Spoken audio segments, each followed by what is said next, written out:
What's going on, everybody? We are live and We're live, are pal. back. 2022, Talking Elite. It is your boy, the Don Sean. It's your boy, brother St. Polo. Yo, Don Sean, we're back, baby. We are back. And today, who do we got, brother St. Polo? Let them know. We got a wrestler, bro. Hey, yo, we got a wrestler. Hey, yo, but wait a minute. Not only do we have a wrestler, guys. Yo, bro, not just only we have a wrestler. Somebody who shares in our passion for this business that we call pro wrestling. And is also a podcaster who also talks that talk, who also shares the stories on his platform called Talk of Champions. So you know what time it is, guys. It is a Talk of Champions, Talking Elite collaboration. And on the show today, we got the real Stan Michael, the true king of R&B, guys. I am excited, brother St. Polo. I know you've been chomping at the bit to get going again. Guys, we are here. We are back. Talking Elite. My brother Stan, let him know how you feeling. Brothers, thank you for the wonderful introduction. Oh my goodness. No doubt, my brother. No doubt. Like, yo, welcome to the penthouse first and foremost, my man. Dog, I was just about to say, I feel like I just kicked up on a patent leather couch. I can't wear my feet on. I gotta take my shoes off. Yeah. I like that. That's it. You gonna get something on this? What did Denzel say? That's alpaca. It's alpaca, motherfucker. That's a fact. Better put your house slippers on before you step on my shit. Feel me? Nah. I love that. I love that energy. Yo. I appreciate y'all having me on. Like you said, yo, it's the true king of R&B, Stan Michael in the building. Not only am I get my I don't know how you say. How you even say? I say get my boots laced up. Get my boots laced up in this wrestling game now. You just getting them laced up. Just warming them up. Just getting them. Just warming them up. I'm just putting the boots on just now. You know what I'm saying? I got to get new boots though. More on that later. But speaking of more on that later. Oh yeah! And look at that. First comment in the building. Talking Champions on the What's Up Talking Champions. It's your boy Don Sean, bro, St. Polo at Talking Elite, and we appreciate you guys for joining us. To anybody that's joining us, make sure you guys tap in on the comments. He will definitely be answering any questions you have here in the comments. You guys can join us here on any of these social media sites. You guys can join, watch live. Anybody joining us, make sure you guys hit that like, make sure you hit that love, make sure you hit that share, make sure you hit that subscribe, make sure you hit that follow, whatever it may be, whatever platform you are on. We are Talking Elite, and we are here for you. We got Stan Michael in the building. Somebody who's lacing up his boots, somebody who's talking the talk, somebody who's walking the walk, and he's making sure you guys know about it. And the true king of R&B. Don't forget it, baby. Don't forget it. You guys hear that? You guys hear it. Let's go. I gotta ask you though, Stan. Is it more rhythm and blues or is it rhythm and beat down? You read it already? Yeah, I gotta ask, man. That's what it is. Honestly, it depends. I get this. What I'm about to tell you right now, I get it from my early days in the studio. It's saying that my one of my good friends, Tito, my first engineer. You used to ask Tito, are you an engineer? Or are you a rapper? He used to he tell you it depends on what side of the room I'm on. Tight. So I'm gonna tell you. Depending on what side of the room I'm on. If I'm in the studio, it's that rhythm and blues, baby. Don't get it fucked up. But if I'm in the ring, that R&B switch real quick. That rhythm and beat down. Understood. I hear you, understood. That is carefully understood. Man, I got the question. I feel like everybody who's tapping in right now and who's going to be tapping in on YouTube when we release the interview video or editing stuff wants to know, my man, what got you into pro wrestling? Oh, God. Well, I got into pro wrestling. I've been into wrestling since I was about 6-7 years old, right? I got into it because my older cousin had N64. He had WCW and NWO World Tour. Yes. So I got into. So I've been a wrestling fan since then. Okay, so get everything else out the way. All right, that's how I got into wrestling. And I just never really had a lane to step into the ring until, COVID hit, and it kind of stalled everything. Kind of stalled the music for whatever. I was just getting in a groove there. COVID hit, and then that led into, wait a minute, I got some time on my hands. Why don't we start talking about what my other love is, pro wrestling? And that led me to my real life love. And my girlfriend Hearts, we said we're gonna start this Talking Champions thing. Started out on another platform called UPR, and then got our own thing, and we just been rocking ever since, bro. And that kind of led to other opportunities. That led to pretty much me being in that wrestling world, networking, and eventually I found my way. That's awesome, man. So it happened during COVID. So I gotta ask, I think a great question as well is where did you find that was allowing you to come in, not being prior wrestler, not having trained prior to COVID, and start training and whatnot? All right. So like I said, we started doing the Talking Champions thing, and we started picking up some momentum, and people started rocking with us. And one of the dudes that has been one of the day one supporters of us, NWO Sparrow, he took a picture one day on some random shit, and he was like, he looked to be in front of like a wrestling ring of some sort. And I'm like, what is Sparrow doing in front of a wrestling ring? So I didn't even ask him directly at first. I just put it out there. I was kind of like Suge Knight. Put it out into the universe, right? I was Suge Knight with it with my Facebook. I was like, any artists out there, they got a wrestling ring now. Basically, that's a way of putting it, though. No, to get you there, huh? I was like, yo, yeah. I would love to get into somebody's wrestling ring and roll around. It'll get you there. What's up? And lo and behold, Sparrow commented under. He tagged Tom Special T, who is the owner and promoter of IWW. He contacts me. He says, yo, we started a new wrestling school, Technique to Training. Why don't you come down and see what we about? And dare say that move changed my life. Because from that moment on, my life has pretty much been about the art and perfecting this craft about pro wrestling. Man, so, that's amazing. So I gotta ask you, Stan, like when in that regard, so you said it was around the pandemic time, around when? Like when the pandemic first started, or like are we talking like the hype of it, going into the hype of the pandemic, or? So I got into the ring. All right, everything started around March. By the time I got into the ring, it was like August. Okay. That's in the ring. It was like August 2020. All right, like a quick turnaround, like a good 4 or 5 months. Yeah. And oh man, man been watching since he was 7. Man, he been ready. He's been ready though, right? All right. I said it like the first time we did promo class. Like I went in there, I was like, yo, stepping in the wrestling ring for the first time felt like the first time I stepped into the studio. I felt just as at home, just as natural. This is where I'm supposed to be. Biggie said it. You got to treat every day like it's your first day at the studio. You feel me? Your first day, first match, first everything. I like that first energy. It's your last. So I gotta ask, Stan. So now that you've been on this journey, I gotta ask about the consistency within the commitment. Like, how often do you go train, and how often do you put in the work? How often have you been, getting ready to start have your first pro match and beyond? Well, that's a lot of questions all in one. All right, so. No, yeah. all right. So he said, "You want to know my mother's name, my social security? While you?" No. Right. No. So I'll break it down. So for the first year of my training, I was very consistent. I was in there twice a week, Monday and Wednesday. Okay. But then about a year into it, my real life caught up with me, and I ended up getting a new job.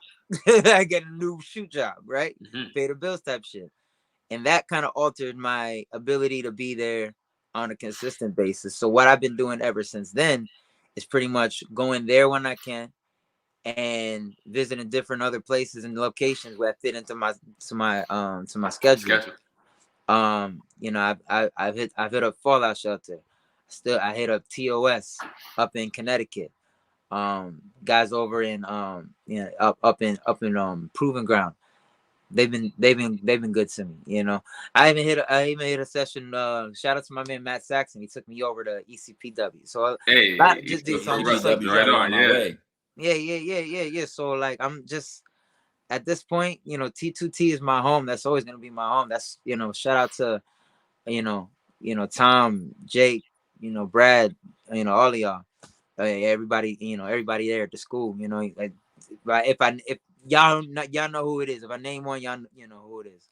But you know, at this point, I'm in a space where I just have to move around. I have to it's not even about moving around. It's about really my schedule and about getting that other experience outside of, you know, because I'm not always going to be working with the same people that I go to school with. You know what I'm saying?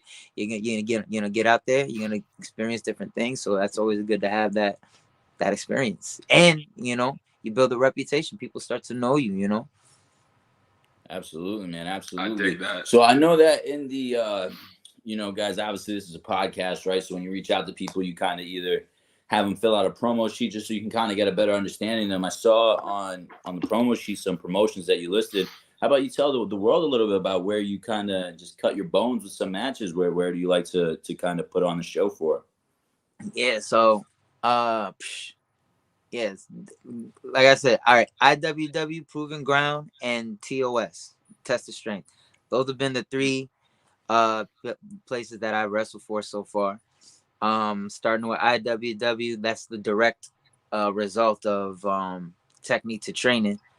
You know, like I said, Tom is the promoter and the owner of the whole gimmick. So, you know, when they get shows or whatever, and I might get booked on that. Then Proving Ground. Well, before I even get to Proving Ground, all right, let me go to TOS. TOS, that started about a year ago. Brother Greatness. Yeah. Brother Greatness sent me up there. I'm over here answering the questions they asking. And no. Shout out to Shetties. That's the right hand always. You don't see me. This is like one of the only times, and she's here in the comments, so it's not like you see me without her. So it's right. She's here. But yeah, Brother Greatness about a year ago. I honestly, wow, about exactly a year ago at this point, January. Sent me up to TOS to start, you know, training to get a different feel for different, you know, get different things and stuff. I get up there and they just embrace me so well, you know, like the love up there. Like, and the thing is, the thing about TOS, like, and it's not to say it about any other place that, you know, this is not the case at any other place, but specifically when I go there, it's that spirit of, yo, you gotta work hard, you gotta earn your stripes. Yeah, you gotta work and earn your stripes for real. You know what I'm saying? Earn your dues. Exactly, and that's what I love. That's what I love about it, because like I got a mama mentality, and I'm not that kind of dude that's gonna just like kind of not work for what I want. You know what I'm saying? I don't want it that way. I don't want it that way.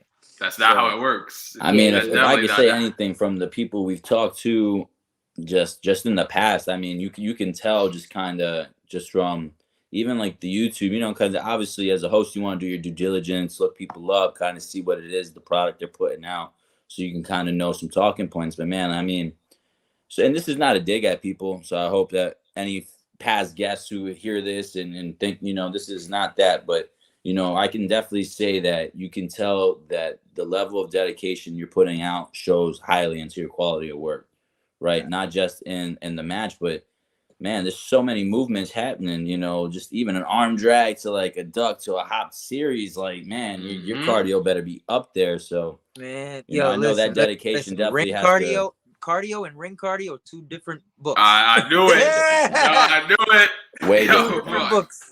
For real. Two different books. I'll tell you right now.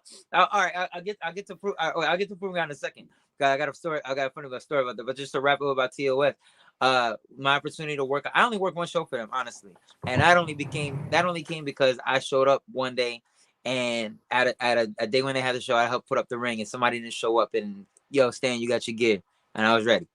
You know what I'm saying? And it turned out well for me, you know. So shout out to them. Now, Proven Ground, dare say, I've been getting the most. I've been getting fed the most out of these guys as of late. You know what I'm saying? As far as actual shows go. Shout out to Todd Graham. He's a great guy. Runs a great promotion up there, up in Massachusetts. A lot of the shows come out of Peabody, Massachusetts, and you know what, all that stuff. About 5 hours away from where I am, but it's always a great drive when I go out there. Like that's another thing too. Like taking these drives and all that stuff. That you hear wrestlers on the podcast and all that stuff talk about, you know, drives up and down the road. Traveling, yeah. Like, man, let me tell you, son, that stuff is so crucial and it's so true. Like I take all of these journeys with my girl, and the conversations and like just the time that that is spent just talking about just life and about the business itself. Like a lot of the time most of the shit we talk about is the business. We talking about wrestling a lot of the time. You know what I'm saying? So it's just like, you know, that time in there is like precious. You know what I'm saying? So, you know, taking all those trips, especially up to there. Now you see here, North Shore Rumble. I was in that. I was on a poster. That's why I had to put that up real quick before we went on the air. Because your boy got a poster. He was up there and number 28 and went out and showed his ass. You know what I'm saying?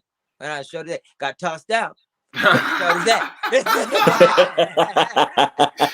But you were there. Yeah, but you were there. You were there. I was in there. And guess what? They knew I was in there. God damn it. They knew. That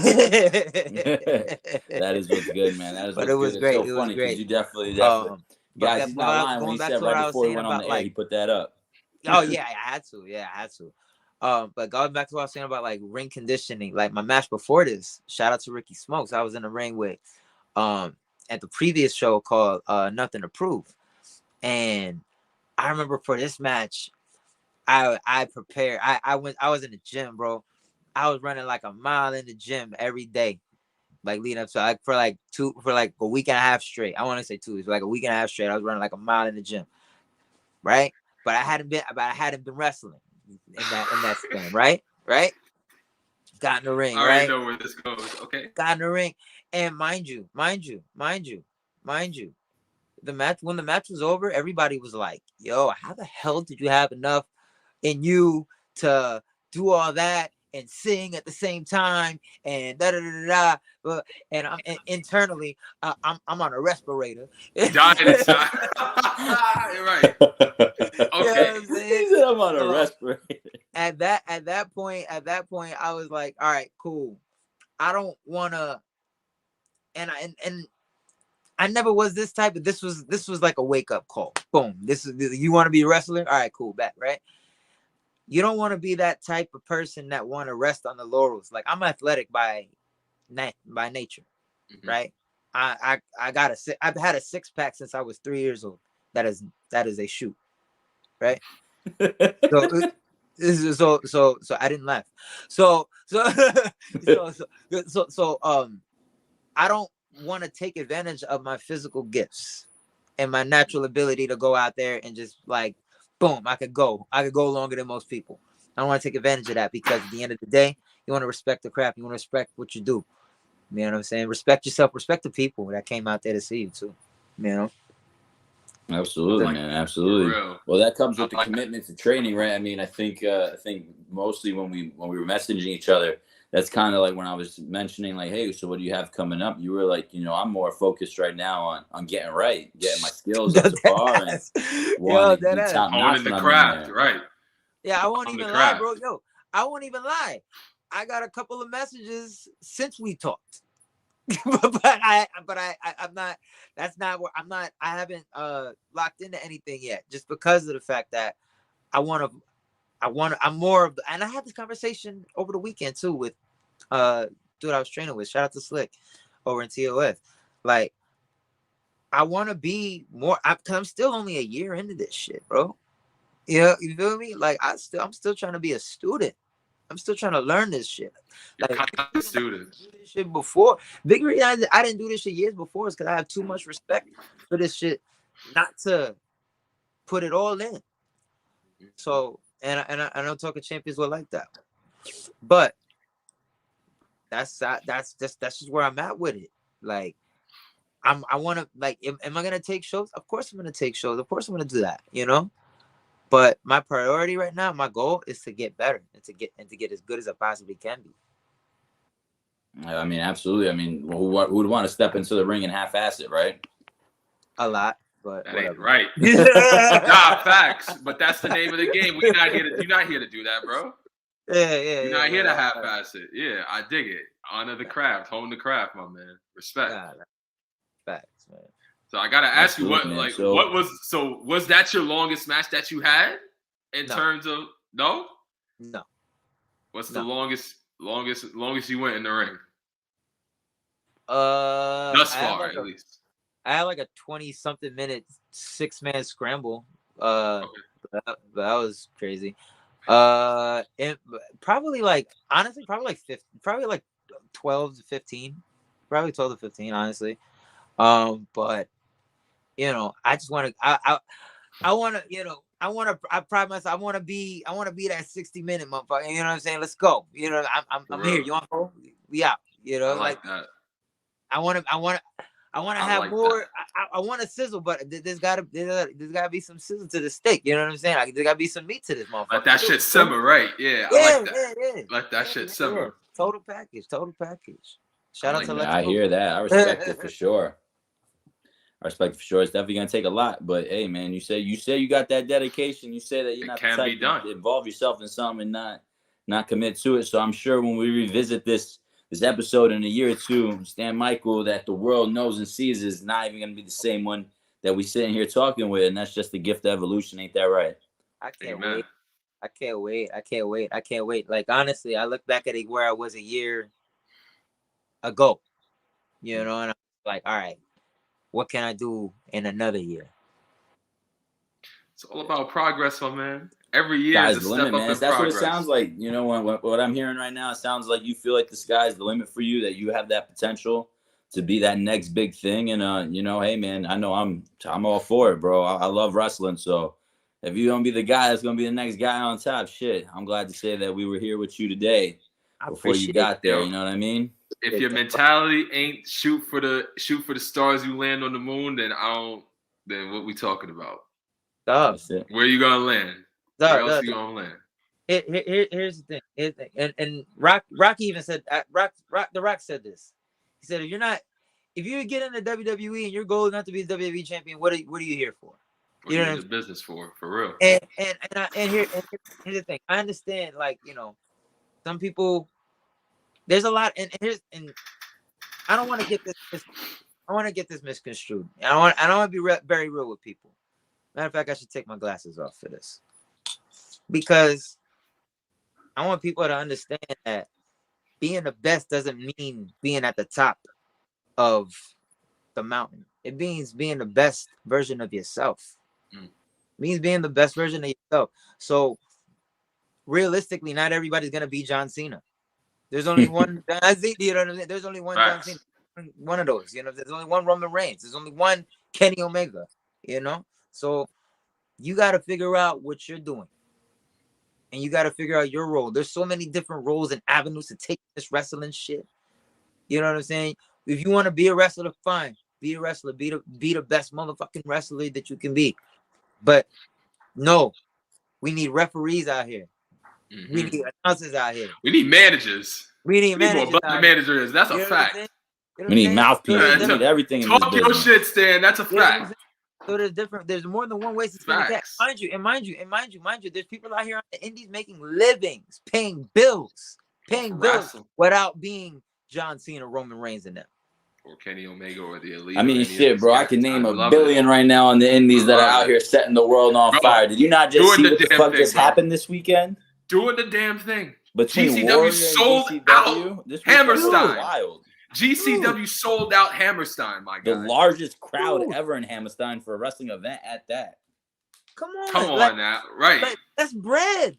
There's bread out here. There's bread money to be made. There's money to be made, my man. It ain't just in W. The thing is, talking to a guy who works in a business where there's nothing but money and there's nothing but more than enough money for everybody. So, I hear that, bro. I hear that. Last few years, there's keep this always rolling, been man. money that's been made. Always been money to be made. These last, especially Absolutely. these last few years. This is a concept, right? I guess, guys, for a second, we're gonna talk Elite about something different, right? Talk to me. And Don Sean's gonna speak on it. There's this really, really big misconception for some reason that there's only enough to go around for the few, and that for the many, you got to crawl your way to it, right? That guys, and I'm not saying that that's not the truth in certain ways, man. I'm a kid who comes from adversity and many different things who's out here grinding his ass off to escalate up that ladder. But what it really, really takes is what's in you. It doesn't matter about me. It doesn't matter about Stan. It doesn't matter about what Bro St. Paul. It really matters about you, the viewer. What's in there? And when I'm saying in here, I mean in here. As you guys can see, shout out to Dark Sport. I'm all about that NFGU, that never fucking give up. I don't care. I don't care if my back's against the wall. My brother St. Polo and you guys joined us when I was in a wheelchair, jammed up, when this journey started. And now look, we're out of the wheelchair, guys, and we're on to bigger, better things. We have more and more guests. You guys were here with us when we had nobody. And now look, guys. So it really all matters about bro, we just getting started, though. What's good? We just getting started. Absolutely. 100,000%, guys. This is just the beginning. But my point in saying all that is, don't ever think that there's not enough water for the whole village to drink. Amen. There's more than enough money for everybody to make. Just get out there and hustle. If you're a wrestler and you think maybe you're not good enough, trust me, there are promotions, just like he said, that are bringing in people who will half-ass a show. There are so many promotions around every single state. So many small ones, so many medium ones, big ones. Wherever you are, whoever you are, whatever level you're at, don't disrespect that level and just keep grinding, guys. But always remember, everybody's watching. And everybody. Travel. Get out your hood. Get out your neighborhood. There's more to it. Amen. We outside. No, but he's got to put. Yo, Stan is speaking nothing but facts, bro. It's only been 20 minutes. This brother been speaking facts. You gotta go outside, bro. You gotta go outside. It don't work. It don't work if you just stick in the same spot, because only those people will know you. Gotta expand. Absolutely. You must expand. And especially in the business area, man, you gotta put your name out there big time. And we, as you know, we're in a toxic community here in this business. A toxic community, man. The fans are brutal. Man, the fans are brutal. It don't get much better when you get inside the door. You know what I'm saying? You know, but here's the thing. Again, it all circles down to yourself and what your ultimate goal is. If you're a fan, don't worry about what somebody else is worrying about. If you like the WWE, then like the WWE. If you like AEW, then like AEW. Don't worry about why don't worry why somebody don't like Kenny Omega, or why somebody don't like Drew McIntyre. Roman Reigns, yeah. Don't matter. It don't matter. You focus on you, because there's plenty of motherfuckers like you that are out here wanting the same things that you're doing, and you're doing a disservice to yourself and whatever movement that you're trying to propel. Absolutely, man. I know, talking a little bit, you said that there was something you definitely wanted to share with the world and talk a little bit about. So talk to him about it, my brother. Here's your time to take a chance. Talk Platform is yours. The world. Platform is yours, brother. You said you had a little something involving your entrance song and some other stuff. Well.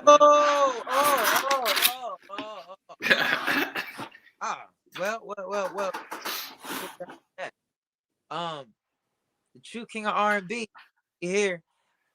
That's just not my name. That's what I do. There's a hashtag, more on this later. That consists of 3 records that I wrote, recorded, produced, engineered, and put out myself. And one of them ended up being, I had 2. Look, out of the 3 of them, 2 of them I played with as interest musics, but one of them ended up being the one.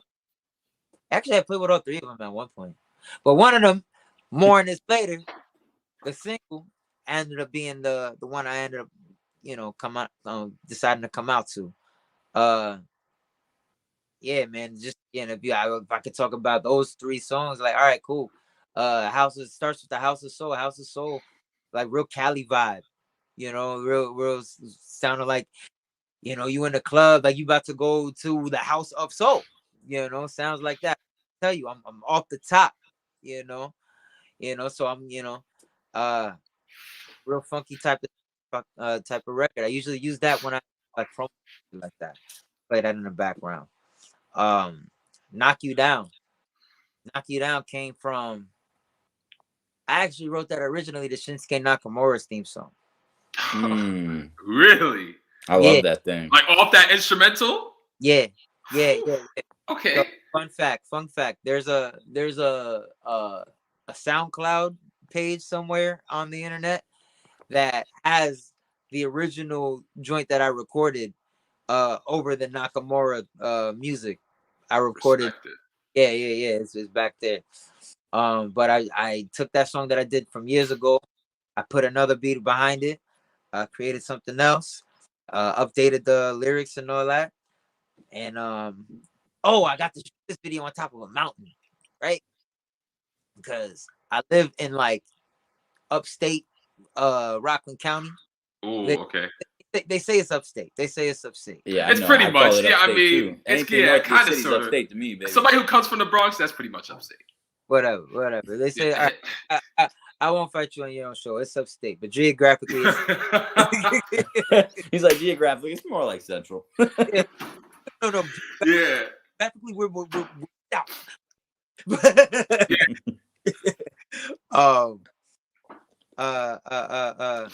Oh yeah, we got mountains up here. and me and my mans, shout out to E. Simpson. We went up to the top of this mountain that, I kind of frequent. That's why I go to the top of this mountain every time I want to clear my head. It's like my special place. And we shot the video up there last summer. It was dope. Put that shit out. And then the third song, with More on This Later, that just came from me having to tie in everything. I was like, yo, I keep using this hashtag More on This Later. And everybody telling me, yo, you got to make something out of this. So I made a song called More on This Later. And that ended up being my personal favorite song on that album just because, I don't know, just the vibe of it. The vibe of it just feels real. Oh, this guy think he the shit. And, that's kind of the vibe of what the true king of R&B is. He knows who he is, Absolutely. Is there a platform that anybody who watches this can see and say, oh, I'm interested in figuring out what this is? Where can they find this? All of them. Spotify. Apple Music. Tidal. All that. The works. Yeah, wherever you get your music is there. I did the package. I told them where to put it. They put it where everybody goes. And I said, okay. That's awesome, man. That's awesome. That sounds pretty. Hey, the BX. That's right. Look at you. Hey, look at you. Paris getting a shout out. Hey, love. That's what I'm talking about. Boogie down. That's awesome, man. So it's great to hear, man, because even sometimes you can hear kind of somebody's faking that they're a fan of something and whatnot. You could definitely hear just by the way you're talking. I'm sure my bro St. Polo can agree. We're gonna put him to the test. Don't you worry. Oh, you already know. I'm about to get into the Grizzly. The Rumble's coming up this weekend, so we about to. Yeah, I like that. We about to get into some Rumbles real quick. All right, we about to talk some past Rumbles. Y'all done made me pause 99 to talk to y'all, but go ahead. 99 is a good one, boy. It's a good one. Not better than 98, but 99 is a good one. Yeah. 99 is all right. 99 is not bad. I was just watching the highlights from that one earlier, believe it or not. I was like, damn, McMahon won that Rumble that year. The thing is, you know what tips it for me? You know what tips 99 all in all to me? It's that I Quit match. That's one of my favorite matches. Okay. Oh, you talk okay. Oh, whoa. So are you talking about like event or favorite match? I know. I'm cheating. I know. Yeah, nah, you good though, but you good. Because that I Quit match got me. But you know what? I think 2000, the street fight got me a little bit more. The street fight. Yeah, okay. I feel you. That's a second. That's a close second to me. That's a close second for me. Because Hunter Hearst, you know why it's definitively second to me though? Because when The Rock came out and he slapped Triple H with the chair and said, "Nah, that's not bro." Facts. Okay. I do remember that spot. I remember that spot in the match. Rocky said, "Nah, that's my spot, bro." That's a fact. Man, The Rock in that time frame too had went through such a transformation from like just a couple years prior to right then and there. I mean, you were getting like we were right there at the all cusp that of peak Rock. You know what I mean? very We're much. like that right there was like that stepping stone too. That 2000, just like that. Let me break through and then I feel like after that was definitely when it doesn't matter. You know bro. what I mean? Jabroni, I feel like 98. I loved it. 98, they were prepping him to do. He was a runner-up in the Rumble, and I know. at that time, I think he had the longest streak in the match by a runner-up. Yeah, I'm pretty sure it was. I mean, he was a very early entrant in that one. Mm-hmm. He came in at number 3. He gonna test me. He came in at number 3 in 98. Yeah, he said, "There you go, test me. Let me know." Talk to me. Well, I mean, that Rock poster on your wall definitely tells me that you know every single entrance The Rock had, every single Rumble. My man. He won it at number 26. In 2000, yep.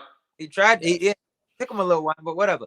Nah, but he was 98. He came in at number 3. He was final 2 with Steve Austin, and Steve Austin threw him over. Yes, sir. He was doing his his showboating thing the whole time, but he knew how to survive. He knew how to survive.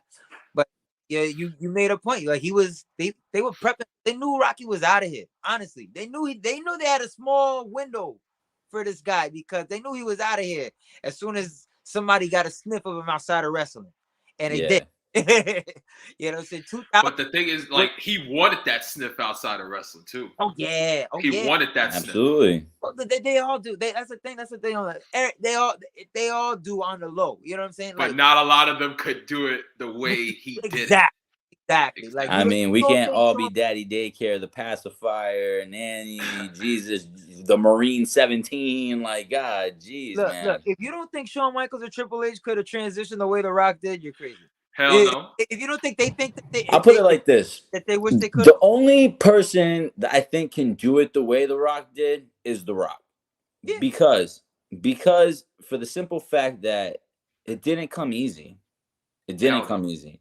And I feel like a lot of these other guys would have ventured back to the wrestling where the fans adored them, because The Rock's early stages with the Scorpion King and certain projects faced so much criticism. So much criticism. I think the Rundown was his first, like, it was like, how can I put it? It was something like the coming out party the Rundown was, because you knew it was like, damn, he's scratching surface. They're Walking Tall. He's getting there with Walking Tall. And then he's moving his way with the game plan, the family movies, and then he started with the Tooth Fairy and then the Race to Witch Mountain. And I'm like, the more work you do. You know why they didn't get him out of here though? Because at the end of the day, they was rooting for him. For real. They wanted him. They liked him. They liked Rocky. They wanted him to be that guy. You know what I'm saying? If they didn't like him, if it was Helmsley, get out of here, bro. Exactly. It's kind of like what they do. It's kind of like what they're doing right now, but we digress with that. we digress with that. It's kind of like but absolutely, man. They like John Cena though. They like John Cena, not as much as The Rock, but they like John Cena. Absolutely, but John Cena now is. I mean, obviously, his physique is much different. His look has changed completely, and he's doing something that's really. I mean, Peacemaker out of his own. But Rock out of his own. Rock did the same thing. He lost mad weight. He lost wild weight and got. Well, you have to change, and then The Rock, with the action bulked up, and I mean, he has so many different things now. He's one of the biggest movie producers and stars in the world. Again, I'm a guy who works in the film industry. You see, he's a mogul. Somebody's mad. I said something about Peacemaker. Somebody's mad. No, Peacemaker. Nah. It is funny. It is funny. It's not bad. It's not my steez. That's always hilarious to me when John Cena used to get at The Rock for being The Rock. And I'm like, you want to be The Rock, and you're going to try to be The Rock in about 5 years. Everybody's going to try to take that route. Even believe it or not, I think Roman's going to try to take that route in the next 5 years. They're trying to set that up. They're trying to quietly set that up. And I think it's going to work. Not to that degree, but I think it's going to work. I think we only got a little bit of time for the Tribal Chief. I don't think, but I just don't think anybody's gonna have the stream of success that The Rock has had. You feel me? Like the thing is that he opened that door for John Cena, and don't get me wrong, John Cena got the Peacemaker role, and he's got everything with DC. But think about it: had The Rock not took that leap 20 years earlier, do you think John Cena would be taking that leap? He couldn't. Nobody would have been able to because nobody was able to bridge the way The Rock was able to bridge. Right. Nobody was able to bridge it. Saying, is LeBron able to become who he is if Jordan didn't take the league global first? You know what I'm saying? Mm-hmm. It's like you can't. That is true. Shit, man, that's a talk for another day, man. LeBron Right. definitely wasn't only Jordan. I'll tell you that much. But yeah, that's definitely that. I mean, I hear you, bro. I get it. It's the level of dedication is comparable, is what you're saying for sure. For anybody who doesn't understand why he's referencing that, for sure, it's the level of dedication, man. And without a doubt, I think to my point, The Rock stood tall, and I know I get it, walking tall and all that. No pun intended, bro. Pun, no pun intended at all. But he stood tall in the face of that. Hey, you're not built for this, and said, hey, I'm gonna show you guys. I'm gonna show you guys. Just give me time, and I'll show you guys. And hell, man, I mean, look, he's not even ready. He doesn't even want to come back for that match with Roman Reigns that everybody keeps trying to get. Oh, at the table. I got too much shit going on. Why the hell do I want to go job? Let that man win an Oscar. This guy.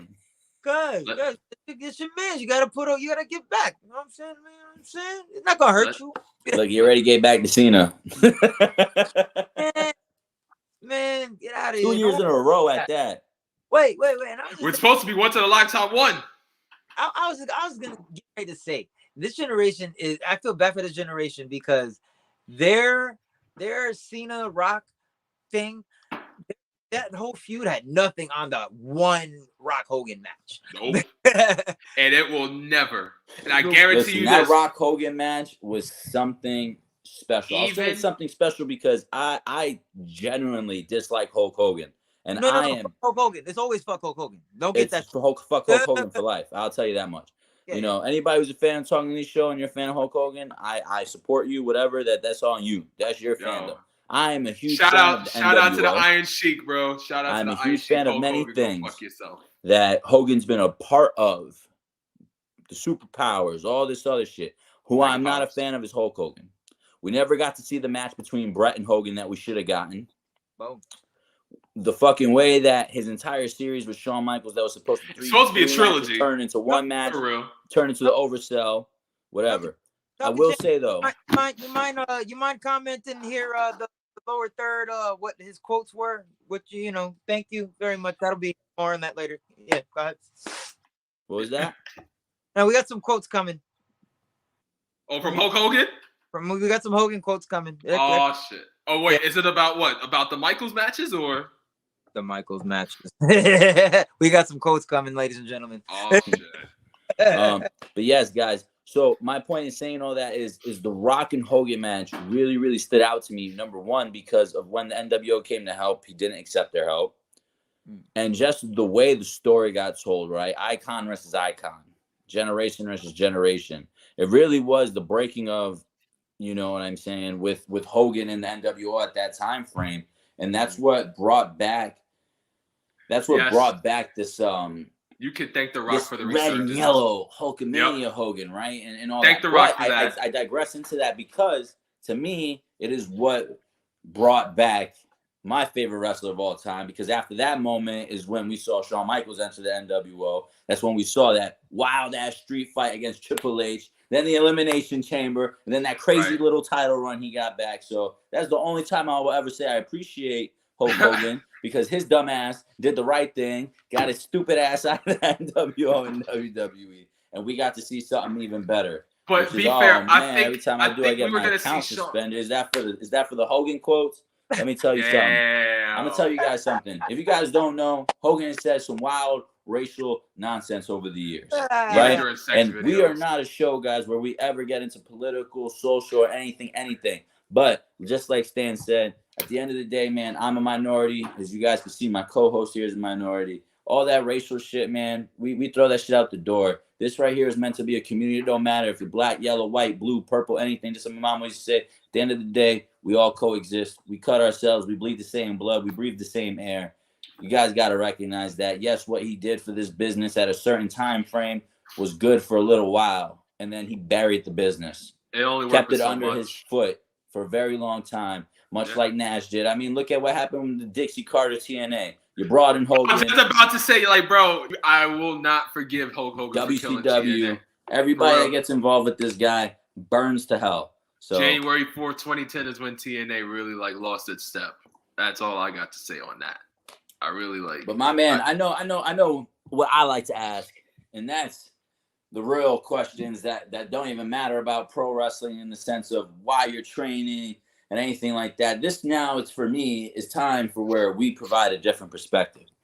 This is where we get to know a little more about Stan Michael, the wrestling fan, not just the wrestler. So I will start by asking you, my man, what is your favorite event of all time? WrestleMania 14. WrestleMania. Oh, is it because Steve beat Shawn with Tyson there? No. Oh, okay. Plot twist. Oh man, got a plot twist. Okay. It was the show that turned me on to WWF. I was a WCW fan. Like I told you, I was playing like those games and shit. Yeah. So anytime I typed into wrestling and had any kind of recollection before that, it was of WCW. WrestleMania 14 was like the first time I saw WWF and was like, whoa. And it was Kane and the Undertaker. Aha. It was that story. And to this day is the greatest story they ever told. I think it will be the greatest story that they probably will. That's gotta be Kane. That's gotta be Kane. I remember when he said that, I was like, who the fuck is Kane? And why am I so excited to hear that's gotta be Kane? It's gotta be him. It's gotta be. There's no other story that's probably been more compelling in WWE rather than The Undertaker and Kane. Or a story that could go that long and be that compelling. I will say the only other storytelling that to me even matched it, that gave me goosebumps like that, was Rock Austin 3. Yeah. That promo package. Yeah. That promo package was serious. Okay. I give you that. Who was the end of them? Very much. I didn't know it would be Austin's last match though.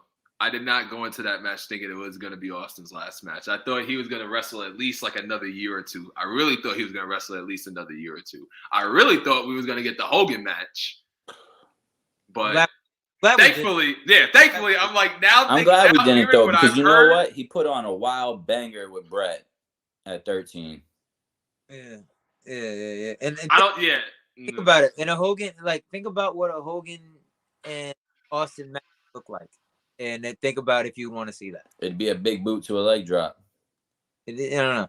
That honestly, I don't know if you guys are familiar with the quote unquote the story behind it. It was supposed to be Austin and Hogan at 18. Yeah. But they couldn't decide on the finish. And two, it was they felt that The Rock, his style would mesh better with where Hogan was at that stage in his career. Actually, they thought that he could protect him more and carry him through the match a lot better because Austin's style Austin's style was more striking and more impactful at that time. Well, it wasn't more rugged. It wasn't the ringmaster anymore. Well, that's the thing. Austin wasn't even in the best shape either. Right, he wasn't in the best shape. Right, so you would have got two guys in there that weren't really in the best of shape, and then who's gonna carry who kind of thing. At least Rock would have been truth. And you know Hogan would have waited for Austin to try and carry his ass and put him through, and that just wasn't gonna happen. Right. I'm not gonna freaking carry you and then put you. No, that's not happening. Carry you and then drop the dub? No way. Yeah, no way.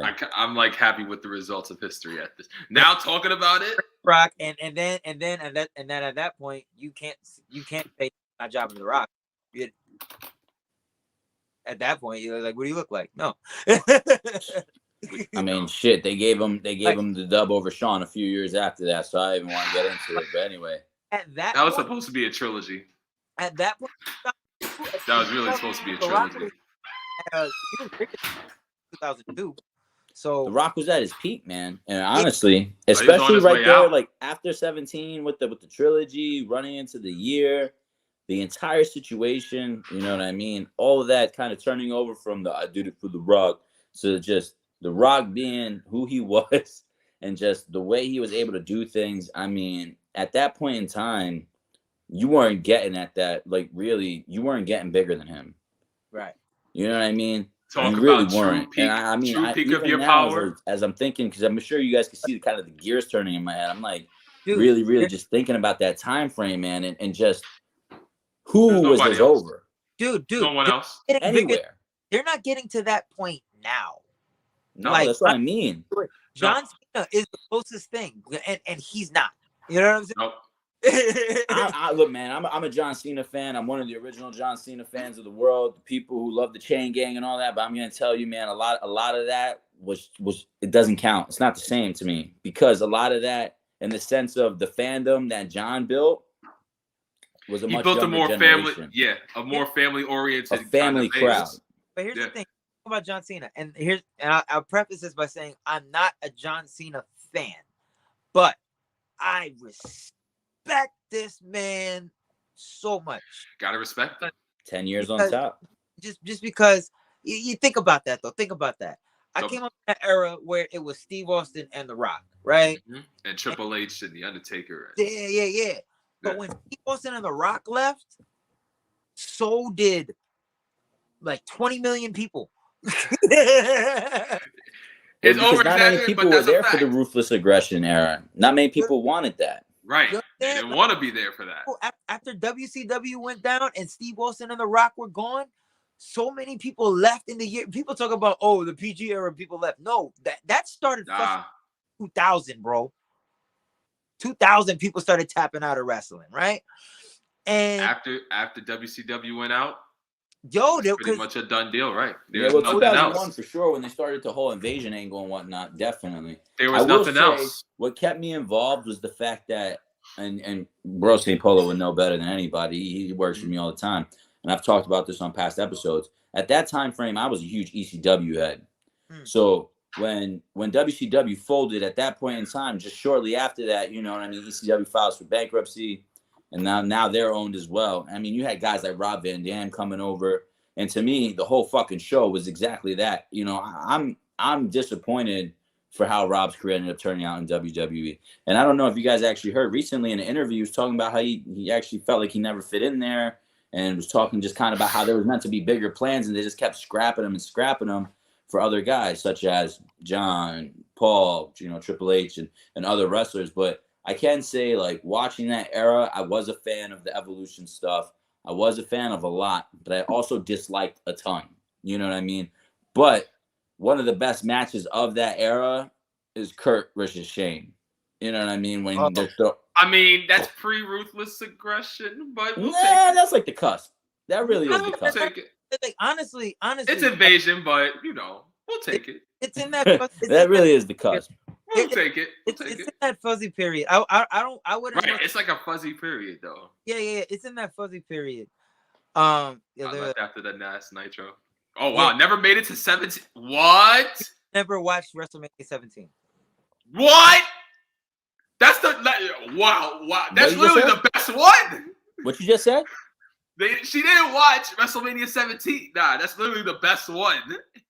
You can't just leave. First and foremost, that's the best one to you. You better not be out here talking about that's the best one. You hear me? Okay, of course. Because you are not about to sit here and listen. You're not about to sit here and tell me that Rob Austin anything is better than Bret Shawn anything ever in the history of time. Do you understand me? Do you understand me? The boyhood dream that came true is better than the entire trilogy of Rock and Austin. And I will talk this shit until the day I die. I will die on this hill, Bro St. Polo. She gonna like you, done for that. I will die on this hill for that shit. You are not gonna tell me that the excellence of execution, the best there is, the best there was, the best there ever will be, sat down. Hold up. So you're just so that the Rock and Austin and WrestleMania 17 is the best. One match made it better than the entire other WrestleManias. I understand. You done got me started. Nah, my boy. You done put 60 minutes plus overtime over 3. Yes, that is the best Iron Man match, but it's not the best WrestleMania match. No, I didn't say it's the best WrestleMania match. You said 17 was the best WrestleMania. I'm telling you, it's not even better than 12. So get out of here with that shit. Nah. No, sir. You're telling me 12 is better than 17 just because of the Iron Man match? No. Are you kidding me? It's not just the Iron Man match. I understand Taker and Diesel and Piper and Goldust and keep talking. Ultimate Warrior. Keep talking. First off, that. Piper and Goldust changed the fucking world with that match because that shit was crazy. That was really a good match. Down. That was cool. That cool. Shit was wild. But nothing takes away TLC 2. None. Thank you. You got me there. Thank you. You got me there. You got me there. That's all. But TLC 2. You telling That's me all I gotta TLC say. and The Rock and Austin makes that better? Wait. Shane and Vince. You're forgetting. Actually, forgetting two things. And I don't like disagreeing with Don because actually I like the Bret Hart Shawn Michaels point, but as a whole, you're forgetting not only Kurt and Benoit, but also Triple H and The Undertaker. I don't know. As a all right, 17. And at that point, that was the first time they wrestled. Triple H and The Undertaker's matches were never. That was the first of their 3 matches at WrestleMania, and that was the very first time they wrestled on pay-per-view as well, too. That's why the hype for that match was good. Now, I don't think 17 is the best, but I don't think it's better than 12. I don't think it's worse than 12. I don't think it's worse than 12. I'm sorry. I don't think it's worse than 12, but I don't think it's better than 12. Okay. I'll tell you that much. Okay. I don't know. Okay. My personal preference, the Iron Man match, without a doubt. Slight preference over 12. I will say Biker Taker. Slight preference over 12. Just saying. Yes, Biker Taker in Houston, Texas. Yeah, in the Astrodome. Facts. Anyway, there's been so many great ones. I mean, the one I'll definitely say wasn't great was 20. That shit was not great. Whoa. Bro, I'm going to tell you why 20 is not great, and it all boils down to the fucking match that everybody wanted that fucking sucked dick. Nah. I mean, bro, you can't just like outcourse 20 because of that one match. Yes, I can. They were both leaving. Lesnar was the biggest disappointment of my life. They were bro. They knew they were both leaving. They took the payday. You can look at it. It was the biggest disappointment of my life. Yeah, 20 years later, bro. I can't even. Now 21. I can't that even. That shit was literally a fucking movie. I can't lie. So I'm glad they went Hollywood for that. I can't lie. When I saw 20 at the time, I was highly disappointed. I agree with that. Over time, when I look back on it, I think a lot better of it. But exactly though. But that's the same for me, man. As an adult going back and watching, saying, "Oh wow, this was actually really good." Yeah. But nothing can stop. I mean, as a fan in that time, I know Return of the Dead Man. That did not just like it's like this, right? And this is probably gonna be really stupid, but just you're like this, and then you know what I mean? Yep. You went from this to just blasted his life. Get out of here, bro. All right, so I gotta ask about 22. What about 22? I feel like 22 really like stepped it up a bit. And you said 21. 21 was literally like a movie, but I feel like I personally felt like 22 was a little bit better than 21. I feel like it was too. Edge and Mick Foley. That the only reason why I would say maybe it's not the same is because at that time frame, and many people would understand, we didn't know the trajectory that they were going to put Cena in. We didn't know they were going to make Cena big match John. We didn't know they were going to make him pretty much like the Bruno Sammartino of that generation. You know what I mean? Pretty much after he beat Triple H, it was pretty much set in stone. Like, this is the dude. And that was it. Be that dude, right? Honestly, 22, I remember not being disappointed at it. I remember being pissed John Cena won. But I remember the only thing that really did much for me was Edge and Foley. That's a fact. That was something else. That Extreme Rules. Whoa, whatever you want. No holds barred. Extreme Rules. Whoa. What is? Oh my God. Mm-hmm. Look. No. I'll keep it a buck with you because after 23, we can talk about 23. But after 23, it was trash. He's got a point. Up until He's got a point. Literally, a lot of Basuda happening for sure. Literally, Taker and Shawn was the only highlight of the last from 24 down.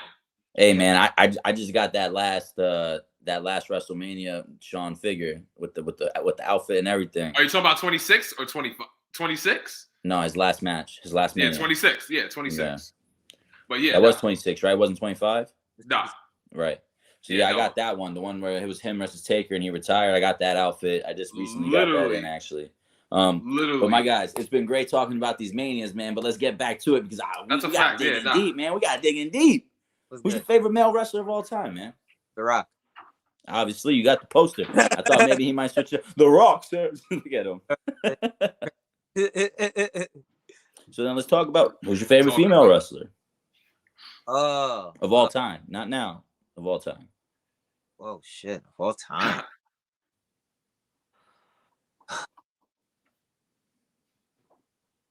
Sasha Banks.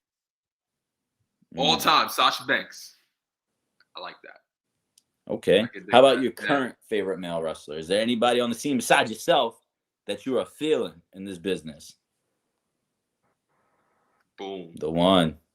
He's throwing up his one, bro. You can't tell that. Nah, no. Yeah, I thought he was gonna switch it to the but you know, I dig boom? it. You know, yeah. Nah, I thought he was gonna switch it to the boom. Yeah, nah. No. We're respectful. Well, obviously, it's me. You know who he is. No, it is. Yeah. R&B always in the building. But if we putting a fan hat on, and we laying on this side of the room, right? Yeah, Roman Reigns, and he's been that since he debuted. So I gotta ask you, Stan. Even when they were forcing him down your throat, I couldn't stand it, and I hated the fact that they were doing it. I felt so bad for him. I felt so bad for that man. Oh my god.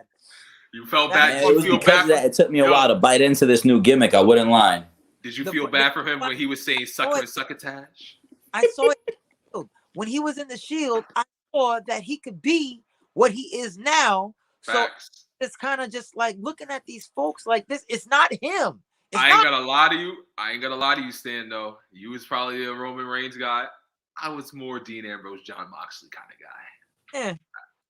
Yeah, I was all about that crazy shit too. I won't lie, on the man. wild side. I get what the fact that he John would come Moxley. out foaming at the mouth is like, out of all the Shield guys, like the fact that he would walk out the stands with literal like foam. One of the qualities that makes a great wrestler. Did he eat an Altoid? Like what did he do? You gotta love to fight. Put an Alka-Seltzer on his tongue and just let it start fizzing. Yes, sir. Here's where I was weird, right? Because when you're in when you're looking at the Shield, Roman catches your eye, right? Dean catches your eye. Seth didn't really. Ooh. Seth stayed in the back, right? Seth stayed in the back until the bell rings. You're like, wait a minute. See, that's the thing, though, is I knew Seth as Tyler Black from before. You know what I mean? Ring of Honor, right?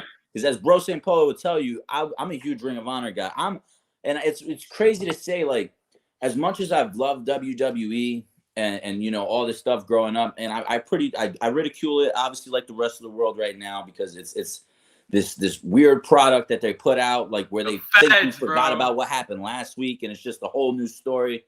All right. But let's go back a little further, right? I mean, seeing him from Ring of Honor, when he got to NXT, holding the NXT championship, obviously it's at a time where to watch NXT was a lot harder. It was a lot harder to see those tapings. It was a lot harder to see those matches. You really had to either know somebody who had a link or can just dig it up, you know what I mean? Or was there recording it at those times when they were doing Full Sail. You saw what could be. Right now, when they hit the main roster and it becomes more and more, and they surround him by a guy like Moxley, who, if anybody knew him at the time, was a deathmatch guy, and they surround him by Roman, who was, you know, really pretty much relatively unknown. Basically. You know, at that point, it really kind of took away from him. Like you're saying, he's in the back now. He's not even a guy you're really putting your eyes on, but the match starts, and that Ring of Honor style that he has comes out. Because you know what? People want to talk about like AEW being WWE guys. They forget WWE right now is built off of TNA and Ring of Honor guys. Yeah. You know what I mean? Talk to me. Talk to him, Don Sean. New Japan guys at that. Facts. But point being, I agree in a sense that bell to bell, when the Shield was around, to me, it was Rollins holding them down. So I asked you this question, though, Stan, going into Saturday. Who wins, Rollins or Reigns? Rollins. Were you crazy? Damn! Oh, wait. Don Sean just said Seth Rollins was gonna win. You gotta get on me? I'm gonna tell you this right now. And if you don't think this is what's really gonna happen, you don't need to. But just appease me for a second, fellas. Appease me and hear my theory. I have Seth winning because Brock was supposed to beat Roman for the belt. at day one and begin that journey to Roman taking the belt back at Mania, getting that WrestleMania victory over Brock that he has yet to attain. He hasn't been the one. You guys got to remember, whenever Rollins has won the belt, he's either pinned Brock or he's pinned Roman. Those are the only times they seem to want to give him the title. Now, unfortunately, the day one nonsense happened. They gave Brock the belt off of Big E. Now they need Roman to go get that dub. There's a whole lot that went into the match. There's also this other theory that they want to unify the belts and just make one champion again. Which is what I would love to see, which is Roman versus Brock belt for belt. Yeah, Ross, why wouldn't you? But something is telling me in my soul and in my bones that they would not start this just to have Rollins just be like, all right, let me take this loss and go back to Raw. You know, I say this because it opens up an interesting portal, right? I say that because now the winner of the men's Rumble has a clear person they need to challenge. And I will go on record saying I think Ronda Rousey's going to win the women's Rumble. Damn it. Oh, Jesus. But I do believe they're going to give Seth the win. And this is just my belief, so that they can build either the Roman beating Brock for the belt. And I will say that if I am wrong, which I 85% can be, 95% can be, almost actually, let's say Roman Reigns, the way he's been putting people out this past year plus, I'm probably 99% wrong, world. And I'll say that. I can admit that. I'm a man who can admit that I may be wrong. But if Rollins doesn't beat him, then they're going to do Brock versus Roman, belt for belt, and unify those belts and have one champion again. But if they go ahead and do that, then they got to do that with the women's titles too. This is really the first time this shit really has like a chance of being unpredictable. What was that? It's really the first time it has a chance of being unpredictable. Really and truly. It really is. But they're not unpredictable with that women's Rumble. I don't know. I ain't gonna lie to you. Now my man's sitting there like he got a lot to say, so let him say it. Stan, yeah, nah, go ahead. Say it. He's say over your there piece. like, shut your dumb ass up. Honestly, I don't. Where do I start? All right. Well, first of all, I don't think that Brock was gonna beat Roman at day one. I don't know where they were gonna go, but I don't see them taking that belt off of Roman anytime soon. Oh, he's hitting 1,000. You know what I'm saying? I don't even see, like, it's not even a situation where when Brock was champ for that long and you knew there was a Roman Reigns or there was a Seth Rollins or somebody that hadn't faced him yet that can eventually, show up and beat him. There isn't anybody like that around with Roman. Everybody that's around kind of either got beat or there's one guy. There's one guy. Who? Who's the one guy? He's not even on Raw. He's not even on SmackDown. You talking about Braun Breaker? Oh, man, currently holds the NXT World Heavyweight Championship that he shouldn't hold yet. I was just about to talk about these 2.0 guys. I'm like, yo, you can bring one of these cats. I knew he was going to say it. And I knew he was going to say it. And I believe, look, man, I believe. Wow. And I'm going to call his ass Steiner. Give Harlan some. I believe in Steiner. Give Harlan some seasoning. I believe in Steiner. But man, oh man, didn't I call it? Bro, didn't I call it? And you were like, nah, they're going to give it to him so soon. Didn't I say Ciampa was going to drop that belt? You did. But you know what? I didn't like that. I still don't like it. I don't like it either. I don't like that they kicked out the black and gold. I think it's too soon, and that's why I say it, my brother. I think it's too soon. Let me blow your mind real quick. Blow my mind. They should have gave it to him in the first match. Because that would have killed the whole shit right away. No, it wouldn't have. What? It wouldn't have killed it. It wouldn't have killed it. You know why? Because it's not gonna kill. Because NXT is a piece of trash right now. Nobody give a shit about NXT. It needs something. He's got a point. It needs He's something. He's got a point. But wait. I gotta ask. Something. They need something. They need something. What do you think is the something? Is Carmelo Hayes not the something? Is Trick Williams not the something? No, they're doing. And I told you Roderick Strong was gonna drop that belt to his ass too. Look, Melo. That was gonna happen. Melo And now they got Roderick jobbing to Gunther. Gunther.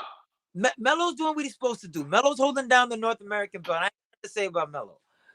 Braun Breaker right now, that kid's the one you need to put the belt on. Why? Because you got a new brand that's trying to get up out the ground. You're trying to transition into this new shit. Get Ciampa and all of the old motherfuckers out of here. You don't rebrand. We don't want to see that no more. We don't want to see that. If you dead the black and gold, leave the black and gold alone. Like if you're gonna bring in these new cats, let these new cats get. This guy is a Steiner. He's a Steiner by blood. By blood, bro. Pretty much. He's got it. And not for nothing, bro. I don't know if you noticed, this kid's only had about 6 matches. I don't know if he's had 20 matches in his life. He had 20 practice matches in his life. And this kid's out here wailing on live TV. You know what I'm saying? You guys got by blood. Listen, man, he is the greatest mathematician in the world's nephew. He's the best young rookie has John Cena. He's the best young prospect. Did you just say John Cena was the best rookie of that class? No. I said he's the best young prospect they've had since John Cena. So, okay, can I ask you a question about Austin Theory? Is Austin Theory, I know he's on Raw. First and foremost, he's the next Randy Orton. They didn't even need to do the McMahon show Austin Theory. They didn't even need to do the McMahon show. Wait. Austin Theory has been that dude. Wait. Did you if anybody just say watched Evolve, you'll know the caliber that Austin Theory truly is. Because I'm gonna tell you right now, he is being bottle capped right now. Did you just say Austin Theory is gonna be the next Randy Orton? Screw the story. When you look at Braun Breaker and you look at Austin Theory, I say you're looking at your new John Cena and Randy Orton. I think Randy Orton, even though not many people agree, his legacy holds up better to me than John Cena. Absolutely.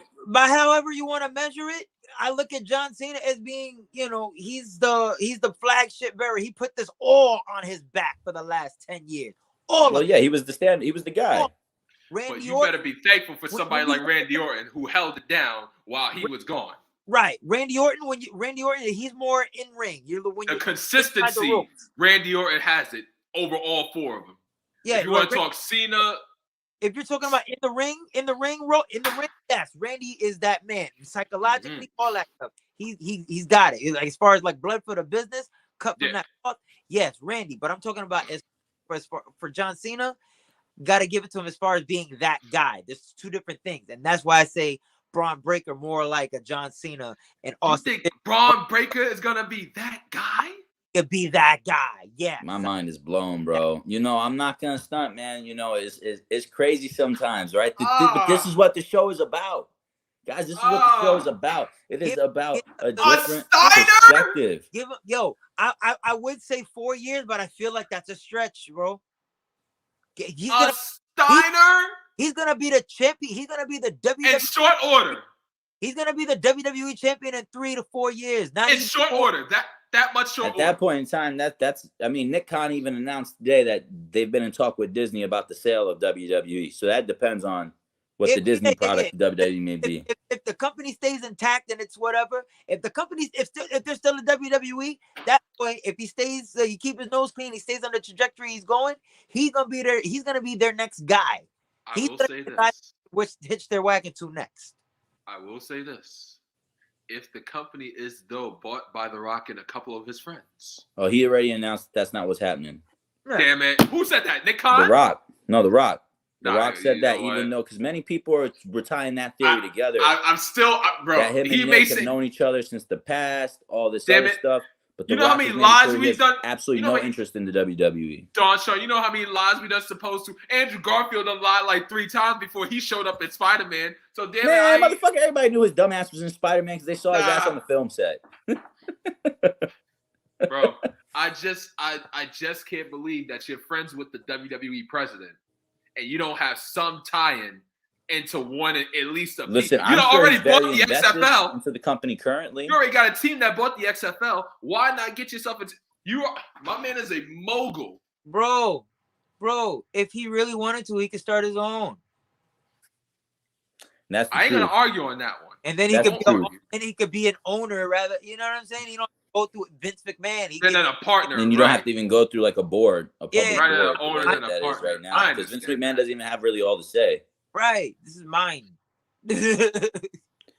So let's digress from this part of the thing, because I mean, shit, man, we kind of took a crazy turn with that one. But That was awesome. let's talk about your favorite female wrestler currently. I know you said Sasha Banks of all time. But I know that there's got to have been somebody in the last few years that maybe came and said, all right, I'm looking at them now too. Yeah. Bianca Belair and Rhea Ripley. I can feel that. I can feel that for sure. They give me Larry Bird and Magic Johnson vibes. Really? Yeah. Guys, give me a pause. Give me a pause right here. I want to address this comment. I want to address this comment because I find this very important to me. The Rock is not going to buy a company that is $2 billion in debt. Yeah. Billion. They're on record for being billions in debt. Now, will he buy their library? You never know. Is Tony Khan the savior? We never know. But I agree with my man saying The Rock is better off either starting his own company or getting somehow involved with MLW in a much bigger way. No, just start your own. Stay away from MLW. Stay away from everything right now in the Indies and just build your own if you're going to go that route. Look at that. We got somebody else here, Bianca Belair as well. Talk to him, Noah. We felt so bad. So, all right, so check it. We got to go to Monday Night Raw and sit front row. Not too long ago. And are you talking Barclays or? No, UBS Arena in Long Island. Okay, yeah. We was at the show. Where the Miz came back, right? Shout out to Local One, UBS Arena. And when we was sitting there in the crowd, and Sonya Blade was in the ring. Sonya Blade. What's the Sonya Deville? The big, yeah. Mortal Kombat. Yeah. I love it. Yo, I love it. Where's Jax at? Feel me? Nah, I fuck everybody up in Mortal Kombat. Don't fuck with me. But I might accept that challenge. Yeah, no, accepted. Deville's Deville's in the ring, and I'm yelling out, "Naomi, me!" And you can just see the uncomfort just like crawl on her face. And so then all of us at the ringside, we start giving mad love to Bianca Belair, and they're trying to pump up Liv Morgan, right? They're trying to pump because Liv Morgan's supposed to be pumping her to go to face. Was this where the triple threat match happened? Nah, this was that big ass 10 women tag match, whatever. No, this was the contract sign. They were like doing an interview. They were sitting at a table, and Liv was like talking to her at a table, and Becky was she was just like being like all Conor McGregor like and shit. But we're just sitting there. We're rooting for. She really is. It's kind of annoying, isn't it? Honestly, I'd be lying to you if I said I watched all those segments. I skipped through most of those. I just go straight to the Tribal Chief and the Usos and Bobby Lashley and Brock Lesnar and call it a day. And what's it called though? When they had the match though, they're clearly trying to push Liv in this match, but we don't give a damn. We're all cheering for Bianca Belair, and we're giving. Rhea Ripley was there, and I felt bad because I wanted to give more to Rhea Ripley, but like at that point now, we got to give it all to Bianca. We got to let them know we here for you, Bianca. We got we're here for you. For real, yeah. Absolutely. I mean, the EST I really hope what's left for her. I mean, Dawn Shaw, before your tainted decision, I really hope she repeats. You know, I'm really hoping she's the first woman to repeat. I listen, before today, before all of before the Rousey announcements came about, yeah, I understand what you're feeling, but you know, because I felt the same. I felt like it would make sense. Either this is Asuka's return and she gets her second win. It's so much that can happen. Or so much could happen. That Asuka came back and I would listen. If Asuka shows back up at this Rumble, I'm popping like nobody's business. I feel like Asuka's gonna be there Saturday. I really do. But if Rousey comes back, if they're gonna do the same shit they did last time because of her stardom and all the people she brings, she doesn't deserve the title. They're gonna fucking go through, give her the fucking Becky and Ronda Mania match that they didn't do before because they added Charlotte because they knew Ronda couldn't hang and they needed to fucking carry the match with something we've all seen 100,000 times before. Here's my thing. because I feel like here's a way everybody could win. Noah, Saturday. we are going to get to your question in a second. Don't think we're ignoring. We see it. We're going to get to it in a minute. Let Brother St. Paulo speak. Everybody, here's the thing: everybody can win. Everybody can win Saturday from the women's perspective of the thing. Becky Lynch is facing Doudrop for the title Saturday, right? Already good. Becky wins. Out comes Rousey. Rousey doesn't even touch the Rumble. Asuka could still. I wouldn't mind Asuka winning the Rumble. I really wouldn't mind if there's anybody I would like to see win it twice. Yes, Bianca, but I wouldn't mind Asuka winning it either. Does and hear me out, guys. Hear me out, because you said I'm a huge Rhea Ripley fan too. So hear me out. Does the Nikki and Rhea breakup right before the Rumble, knowing Rhea's held the NXT title, No. does that not kind of sit in your head that maybe they were going to go that route? No. Let me tell you something right now. Tell him. Rhea Ripley better win this fucking Royal Rumble. Sorry. What you gonna do if they don't? You gonna riot? I'm flipping everything. Look. If Bianca Belair wins it, I won't flip anything over. I'll be happy that she won it for a second. But what about Asuka? I will flip every goddamn thing over I can find. For Anything Asuka? there, I'm throwing everything. For I can. Asuka? Yes. Why? No. No. What's Listen, wrong with if Asuka? WWE was smart and she returns, they're restarting the undefeated streak. Boo. Why wouldn't you not have her He challenge said, boo. Bro, why would you not have her challenge Charlotte this time around? I don't want to see it. I don't care about Asuka in that capacity. Is it because you haven't seen her in a while, or is it because you just don't care? No, What's your because problem? they screwed up the winning streak, and after that, that's why I don't like winning streaks, because once you break a winning streak, that person is dead in the water. And she's never been the same ever since she lost. Ever since she dropped it to Charlotte, I agree. I feel like that's the tainted thing about I mean, you see that's my just eyes a starting tainted. to water. I'm starting to get sad even thinking about Winning it, bro. streaks are tainted, bro. And They're just the way tainted. That's why I don't like that they gave Jade Cargill this Bill Goldberg-esque win streak either. it's not gonna. I feel like she should have lost her first match and then started the win streak. Started She's different. 0-1 and then hasn't lost since type shit. She's different. I'm just hoping she doesn't lose to Brandy, but she's different. Or how about Let this? me tell you something. How about this? How about you just don't bring attention to the fact that they're undefeated? You just keep giving them wins. You don't have to keep burying it. You don't have to bury or anything like that. Just keep the perception good. The only reason that people realize people are undefeated, why? Because they tell them. You think anybody's at home keeping score? No. Oh, I know. Oh, 25-0 right now. They're raving Like all about it. AEW is like the first company that like really started introducing. Listen, I'll the get win into loss. it. I'll get into this later. Even But Cat. what I will say, I'm sick and tired of seeing is people who are champions and independent wrestling promotions or other promotions dropping these matches on AEW to the likes of Brandy and all these other talent that don't deserve to win. I also don't like seeing all these AEW contracted wrestlers going onto the indies and not dropping the matches to the wrestlers they should be dropping the matches to just because they're signed to AEW and they don't want this wrestler who's signed to AEW to look weak on the indies. I'm not a fan of that. If that's the case, don't send them out. Don't send them out. Shout outs to Leo Rush, because you know he did take an L this week to Blake Christian. Yeah, but listen, he's about to be a free agent, number one, which is crazy to me because he just signed 6 months ago. That is also true. Shortly after him defending Big Swole, two, which is also very, very, to me, touch and go. And I also want to talk about, since we're on this topic, and then Noah, we're going to get to your question. We have not stopped. Is how the fuck, or Tony Khan, which I have respect for, and you gave me a fist bump at the Prudential not too long ago when I worked. Oh, word. Yeah. I respect you. But how the fuck you can sit here and say Big Swole sucks, and then you're out here pushing women like Kiera Hogan?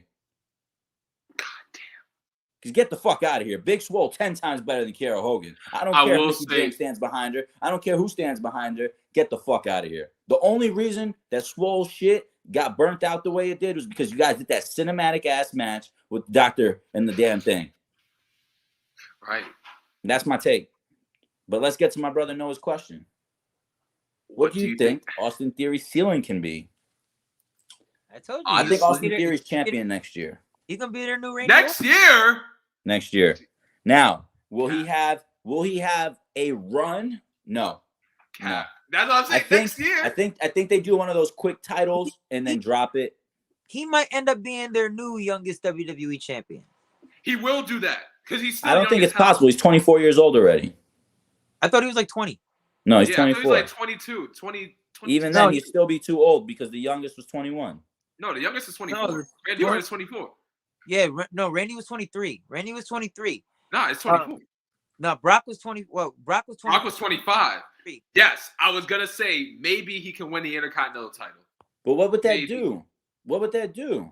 Well, you gotta give, see, my bro, man, you gotta give him something. Oh, You gotta give him something with the workhorse title.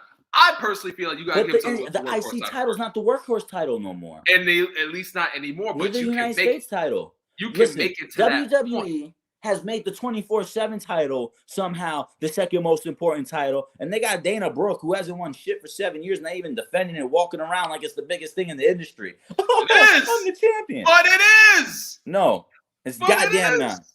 All right. But it is. R-Truth held it 71. R-Truth held it 71 times. He's like 89-time 24/7 European hardcore champion. I-95. There you go. Yeah. The WWE title is the new Intercontinental title. Yes. No. The Universal title is. You got the Universal, and then you got the WWE title. What are y'all saying? The only reason it would seem that way is because Roman has the belt. But in truth, Roman should have the WWE title, and the Universal title should be the secondary title. So I ask y'all this. Is a unification necessary? Yes. Is it necessary? Yes. They're going to do it. And this is the theory, right? The theory is they're going to do it because their titles are losing prestige. I don't know if you guys have been reading about this, but there's been this theory circulating for quite a little bit now that the WWE wants to reduce the two titles and have the one champion go to both shows, which honestly would be what it was. But that's what it was. That's how. Honestly, you're giving me the impression that, like, yo, in my company, I have two best in the world. There's not one best in the world. The champion's supposed to be the best in the world. Which is why they're doing that. Which is why they should be doing. Like, if you look at it this way, if in that company, they have, like, how many tag team champions are in that company? Two. Oh, too many. 4. No, 2. Way too many. Right. 4. If you want to count the women's tag titles, then yeah, way too many. So you got just in the NXT tag titles now too. That makes sense. That's just a tag team division alone in that company. You got 10 people walking around with belts. Mind you, it's a shitty ass tag team division. Not a lot of tag teams are being like even showcased. Right? Like, you got it. Like, honestly, I'm all for consolidating the belts. I've never been a fan of I always like keeping. We agree. One champion each, right? Absolutely. And keep the U.S. title separate. Those have their history. Keep them separate, but have one title you go for, and then if you wanna, then you can have room for a cruiserweight title or a 24/7 title or something. And that's the thing. They don't even want the cruiserweight division no more because that was a brainchild of Triple H. I will say this. There's a reason why the black and gold NXT stuck out to me so much. The NXT title, the North American title, the takeovers, the singularity of the champions, like you're saying. Right now, it seems like they're heading the direction where they're going to somehow reunify the United States and IC belt. Right? Why do I say that? I don't think they ever did it. What? I don't think they ever did it. No, but there was a point in time where one of those belts dropped off and disappeared. I feel like maybe for like a year or two. They both disappeared at points. Exactly. Who's the U.S. champion right now? Damian Priest. See. Oh yeah, I'm sorry. Yeah, one title defense. See. One title defense. See, and I'll tell you something too. I'm a big fan of that guy. But Damian Priest for real. I am. But this title run ain't it. This title, he need a heel turn or something. I'm gonna tell you this: his gimmick in Ring of Honor. Bring it to WWE. Get it over. Head and shoulders over what he's got going on right now. They changed his music and they took his entrance. I don't know what they're getting ready to do something with it. Shinsuke. I swear to God, I think it's Shinsuke's better than the IC title. Shinsuke was the IC title guy in New Japan. Why do we need to see him be the IC title in WWE? No. Swear to God, I think it's the Bad Bunny effect anyway. But that's neither here nor there. He could be the IC title guy. He just doesn't have to be the guy that runs around the guy with the guitar. You know what I'm saying? Like, it's all. But I that just either. hate, bro. I just hate. Like, my man's had 2 intercontinental title reigns. And look, and I'm not even shading Boogs, because I actually really like that gimmick. But that's the thing. It's the same kind of the same To thing. me, he's like a jock version of Elias. It's kind of the same thing like the New Day. Like you put a certain kind of hat or connotation like that silly shit on, it's kind of hard to take seriously after that. And where has Elias been? Yeah, you associate Shinsuke with this guy, and now Shinsuke is not to be taken serious no more. Now he's like, rocking out, doing whatever he's doing, and that takes away from what you're saying drew you to him at first, that legitimacy. But man, I just hey, bro, feel like we've been testing him, and he knows his shit, my brother. Oh, bro, he's good. He's good in the penthouse anytime. He's good. Shit, man. He's good at the cookhouse, the penthouses, the parties.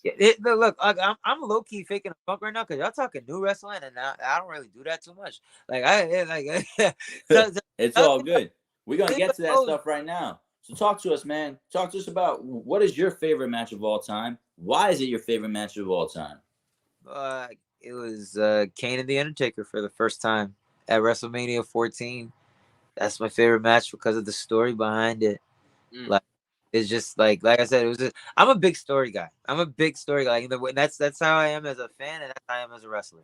Like, I believe very much so. He's a storytelling kind of guy. Yeah, okay. I believe very much so in moments over moves. Like, I don't care if motherfucker go out there as a fan and as a wrestler. I don't care if motherfucker go out there and do 20,000 backflips, 20,000 moonsaults, and the 37 arm drags, and do a Canadian destroyer through a flaming goddamn table. I don't give a fuck. And then they kick out at 2. Whatever. If it doesn't matter, you gotta make those moments count. You know what I'm saying? If you do all that, fine. But make sure that it goes into whatever you're trying to tell. It makes sense or whatever. For me, I don't need to do all that shit. And no shade on anybody else that needs to do that does all that stuff, because that's what you do. I respect that, But me, I'm going in there to tell a story. I'm learning this craft. I learning this craft to tell you physical story, and I'm using my body to tell you the emotional. I'm using my charisma, my emotions to tell you the psychological story. You know what I mean? Like, I look at, like, we talked about Hogan and Rock. Hogan and Rock was one of the greatest matches of all time, and they did absolutely got pretty much close to nothing in there. It was very the story they told at the time with the time they had. That's what hooked everybody for 30 minutes. It's the story you can tell. Absolutely, So like that's how I approach it. Like, I approach it like, I got these people here. What story am I trying to tell them, and how can I convey that to them in an effective way? Is it by jumping off the fucking roof? Is it by sitting here in this wrestle for a minute and sitting here in this wrestle for a minute, looking at this kid in the audience, making eye contact and yelling, yeah, and then I don't know, man. It's the falsetto for me.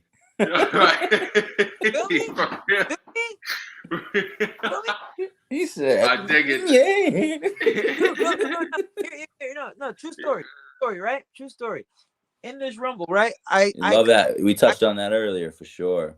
I come into this Rumble, right? The first thing I do, I jump in off the top rope. I come in with wow crossbody. Wow. The crowd was just, all right, cool. Right? Motherfucking dude catches me. He puts me up above gorilla press drop. I start singing while I'm in the air. But they're going crazy for that. They're going crazy for that. So I just did this crazy move. The crazy move was just like, oh shit. I start singing and doing something light. Oh my God. Yeah, that shit is what kills me about Isaiah Cassidy too, man. Even since the House of Glory days. Especially since the House of Glory days. He's been doing that shit for a long time. Man's got quite a high pitch. Shit kills me. Quite a high pitch. I do this shit, man. I do this shit for real. That's awesome, man. So, Kane and The Undertaker, I mean, you already told us what it was with WrestleMania 14, so I'm not even going to ask you your favorite pay-per-view of all time. You already hit that one up, I feel like.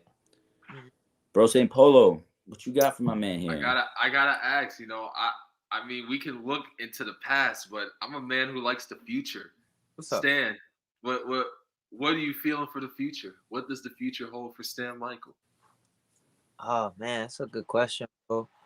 Honestly, like I said, I'm really concerned about just getting better training. I just want to keep getting more experience on the shows, keep riding the road, keep meeting people. If that leads me in the WWE, that's awesome. That lead me to AEW, that's awesome. That lead me to MLW, that's awesome. That lead wherever that lead me, I don't know. I gotta ask you though. I don't know. If there is one person, wherever it may lead you to, who is that one person that will attract you to be like, oh, I gotta go, I gotta get that, I gotta meet that guy. I have to see that guy in the ring. Sounds like you're asking my man here, what is your dream match? Yeah, that's a fact. You're gonna sound really crazy, man. I really don't have one. Cool, okay. You want to see them all? To be quite frank with you, bro. See them all. Like, all right.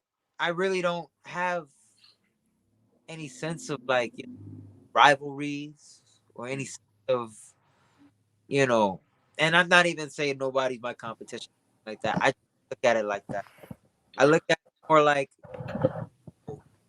there's so much food out here to eat, and I'm just trying to eat. I'm just trying to get full. I'm just trying to get fed and feed my girl, feed my daughter, you know what I'm saying? Wherever that lead me, that lead me. I feel that. If I get to see Roman Reigns, I get to see Roman Reigns. If I get to see Darius Carter, I get to see Darius Carter. You know what I'm saying? Wherever we end up, whether it be indie, whether it's major, I'm going with the win right now because this shit feel good. Yeah, I respect that, man. I definitely respect that. Hey, it's definitely, man, it's nice, and I think it's different just to hear a different perspective, which, of course, you guys know I'm going to drop the catchphrase. Bro, but it's always nice when you guys out of all the different perspectives, this got it. Multiple. For guys, real, this got it. You see the ticker show up at the bottom when we talk about it. Guys, this is a different perspective because now we're a few episodes in again. First episode of 2022. We got our man here, Stan Michael. More on this later. Don't forget everywhere about that. Telling you guys, it's probably some of the most level-headed realness, as well as shooting with you, kind of in character here and there, and just being real. And it's always nice as a fan when you can come in and get that opportunity with them. This is why we open up the comments. I know maybe sometimes not every single comment gets on, guys, but, we try to answer the questions and allow our guests to answer some questions, but as well tell their story. So, guys, this right here has been the Stan Michael story. You guys are hearing it directly from his lips. Not only is he a wrestler, he's not so worried about the shows right now. His career began during the pandemic, which is still right behind us and in front of us and all around us, right? My brother said he doesn't only want to dive into the past, bro, St. Paul. You guys heard him. He said he also likes to talk about the future. Well, right now, the pandemic, COVID, is still in our future, unfortunately. So you're hearing him tell you guys, it's not just about taking the matches because I don't want to show my ass in that ring. I'd rather train, and then go out there and put on the best possible thing I can show you. The story. He'd rather the story than the crazy moves. And guys, as a fan who appreciates stories, you guys know I'm loving hearing that because it's all about that storytelling. It's all about the storytelling.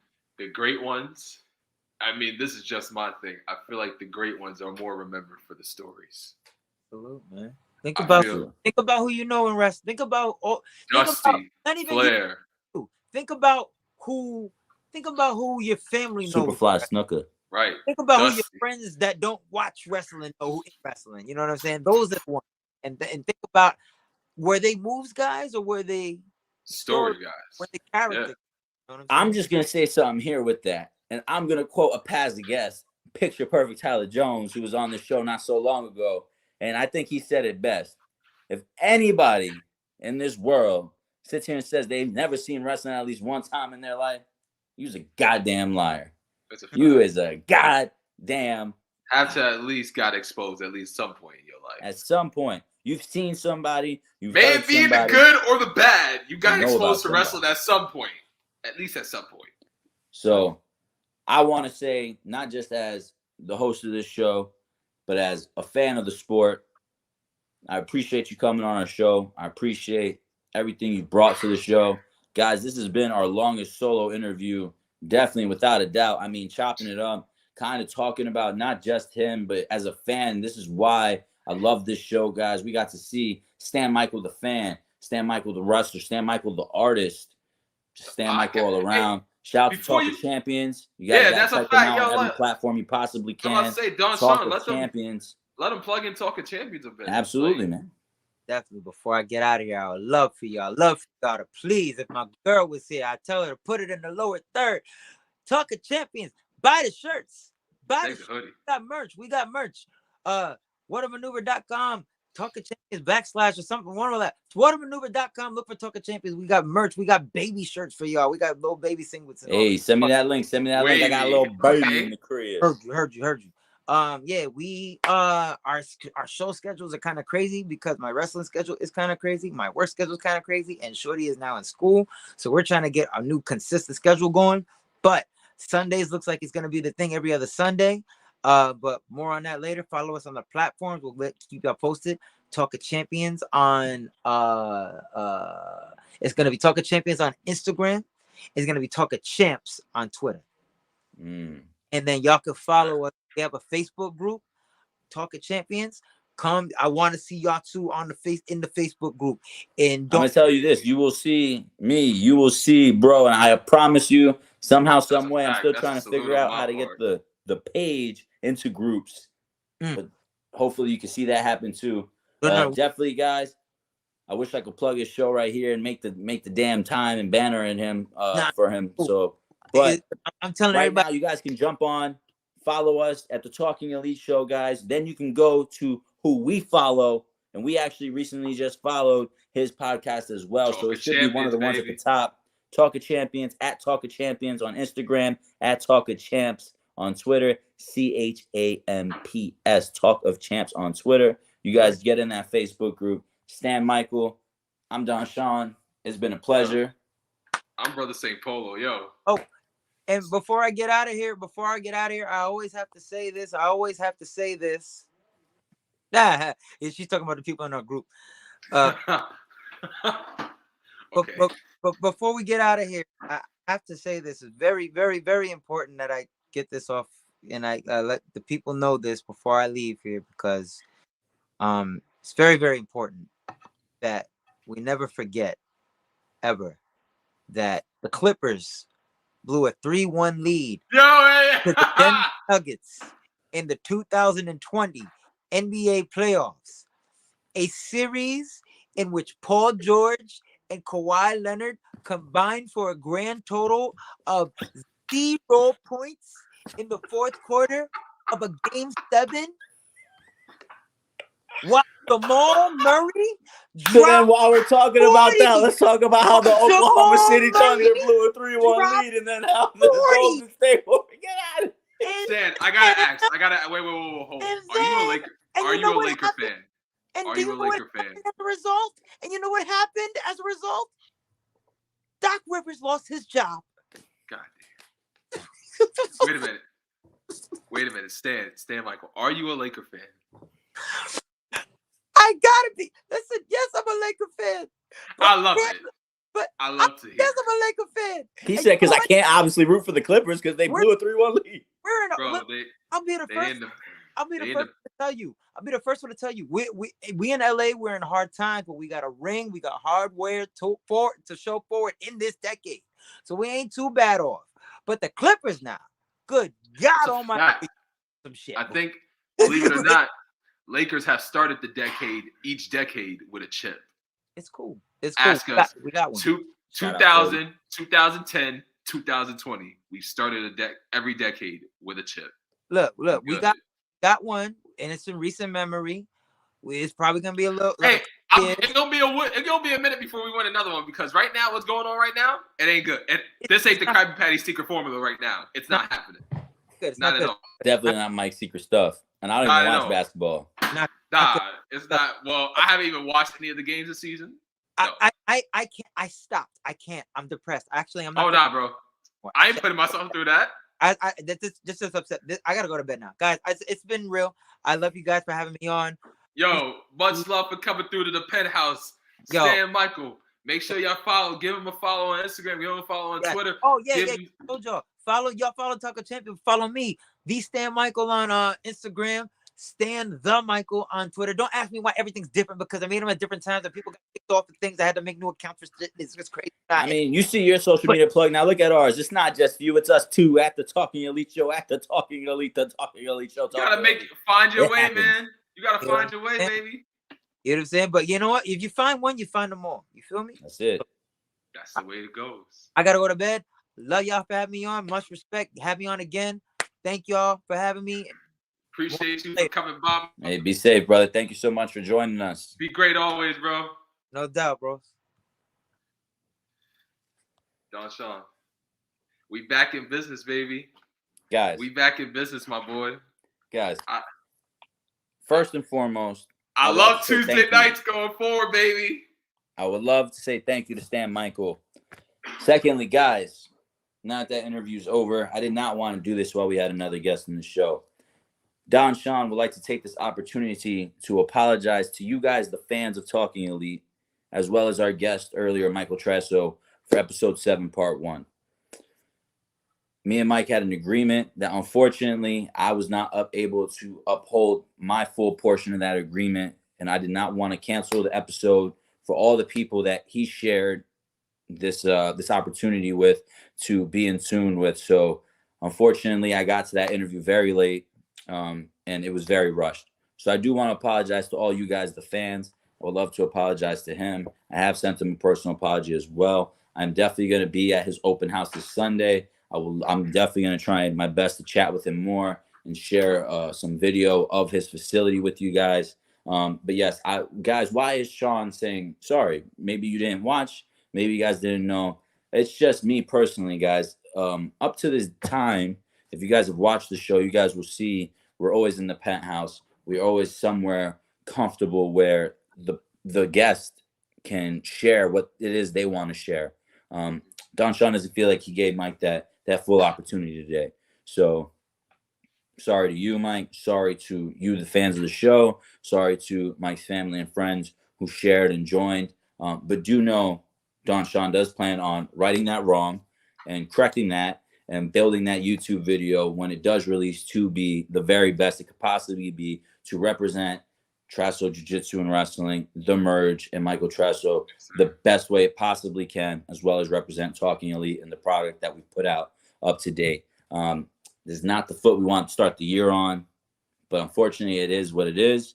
And now we got to adjust and come correct. And I hope that part 2 of episode 7, guys, you guys can see what it looks like when it comes correct and it comes from the heart and we have the time and we have everything we need to just go ahead and let the guest share their story. With that being said, guys, we have that very special fan episode coming up soon. Oh, do we? Oh, we do. Oh, on the road to WrestleMania? Or yeah, listen, the road to WrestleMania will begin. Road to WrestleMania starts Saturday. But understand, we're bump everything right now. We're on the road to WrestleMania right now. So let them know. Bro St. Polo probably has a couple people lined up. Been frothing to bro. I have friends among friends who have hit me up. I have people who have asked me, St. Polo, when are you gonna have the fans of the penthouse inside penthouse? I cannot deliberate anything until I deliberate with my brother. So Don Sean, what are we going to do about this? When are we going to please? I will tell you fans? this: we will have 8 other slots. I am allowed to allow up to 10 people here in this penthouse. I will say this: we have 8 other slots. I'm only gonna use 1 or 2. I don't know how many Bro St. Polo is going to use. He could use the rest. But I will say this. There will be 1 slot for 1 lucky fan who goes to either the episode 7 part 1 post on our Instagram, which was going to pop up here, or to the Stan Michael flyer on our Instagram and tags 2 people. All you got to do is tag 2 people. And guess what? You may be that lucky guy or gal or whatever it is you identify with your pronouns to be in the penthouse with us and talk that talk and talk elite and do what we do best. Always in this penthouse, in And this that's piece. provide a different perspective. For all the good people in the world, man. Bro St. Polo. We're just bringing peace in mankind, my brother. I still got some time. And I feel like you still got some time. We got nothing but time. I feel like we rocking and rolling, guys. So without further ado, guys, we're going to continue with episode 7, part 2. And guys, Royal Rumble season is here upon us. You guys already heard my prediction for the female Rumble. I somehow, someway think Ronda Rousey's dumbass is coming back and winning this damn thing. But if not, I would love for Asuka to return and take that victory. My dark horse is... Nah, I'm just going to say Asuka. Honestly, I won't lie to you. My dark horse is Liv Morgan. I was going to say Mickie James. Throw it into the universe. Why won't you? Throw it into the universe, Don Sean. She's the Listen, Impact do I woman. love that Mickie fought for them to recognize Impact? I do. Do I love that she fought to get her hardcore country theme and all that? I do. But I will say it was rumored that Deonna was supposed to win at Hard to Kill. And she was supposed to be holding 3 belts right now. And that the reason they changed the finish was because they're going to acknowledge Mickie as the knockout Impact woman, the Impact Knockouts champion. Now, I do agree that is a smart move for promotional things because at one point, Impact was the number 1 alternative. At one point in life, before the Dixie Carter shit and all that. And then they dipped off and then they came back. Impact had pretty good stuff. So maybe this is their way to propel themselves back into that stratosphere to be considered an alternative again, rather than just a small, barely surviving company. Who knows? Who knows? I respect it, but why use the WWE? I mean, I get it. A part of me gets it, and a part of me respects it. But then I'm just like, at this stage of the game, Mickie James is one of the most credited women's wrestlers in the world. Mickie James, mind you, just literally probably like a whole year before that, was ousted from the WWE with a garbage can, with garbage bags. Yeah, man. And I mean, besides that, I mean, the way that her last run just went, the way that they jobbed her out. It was shitty. She was dropping matches to people she should have been being. Honestly, this Impact saying, Knockouts title run should have been a run she had when back in WWE again.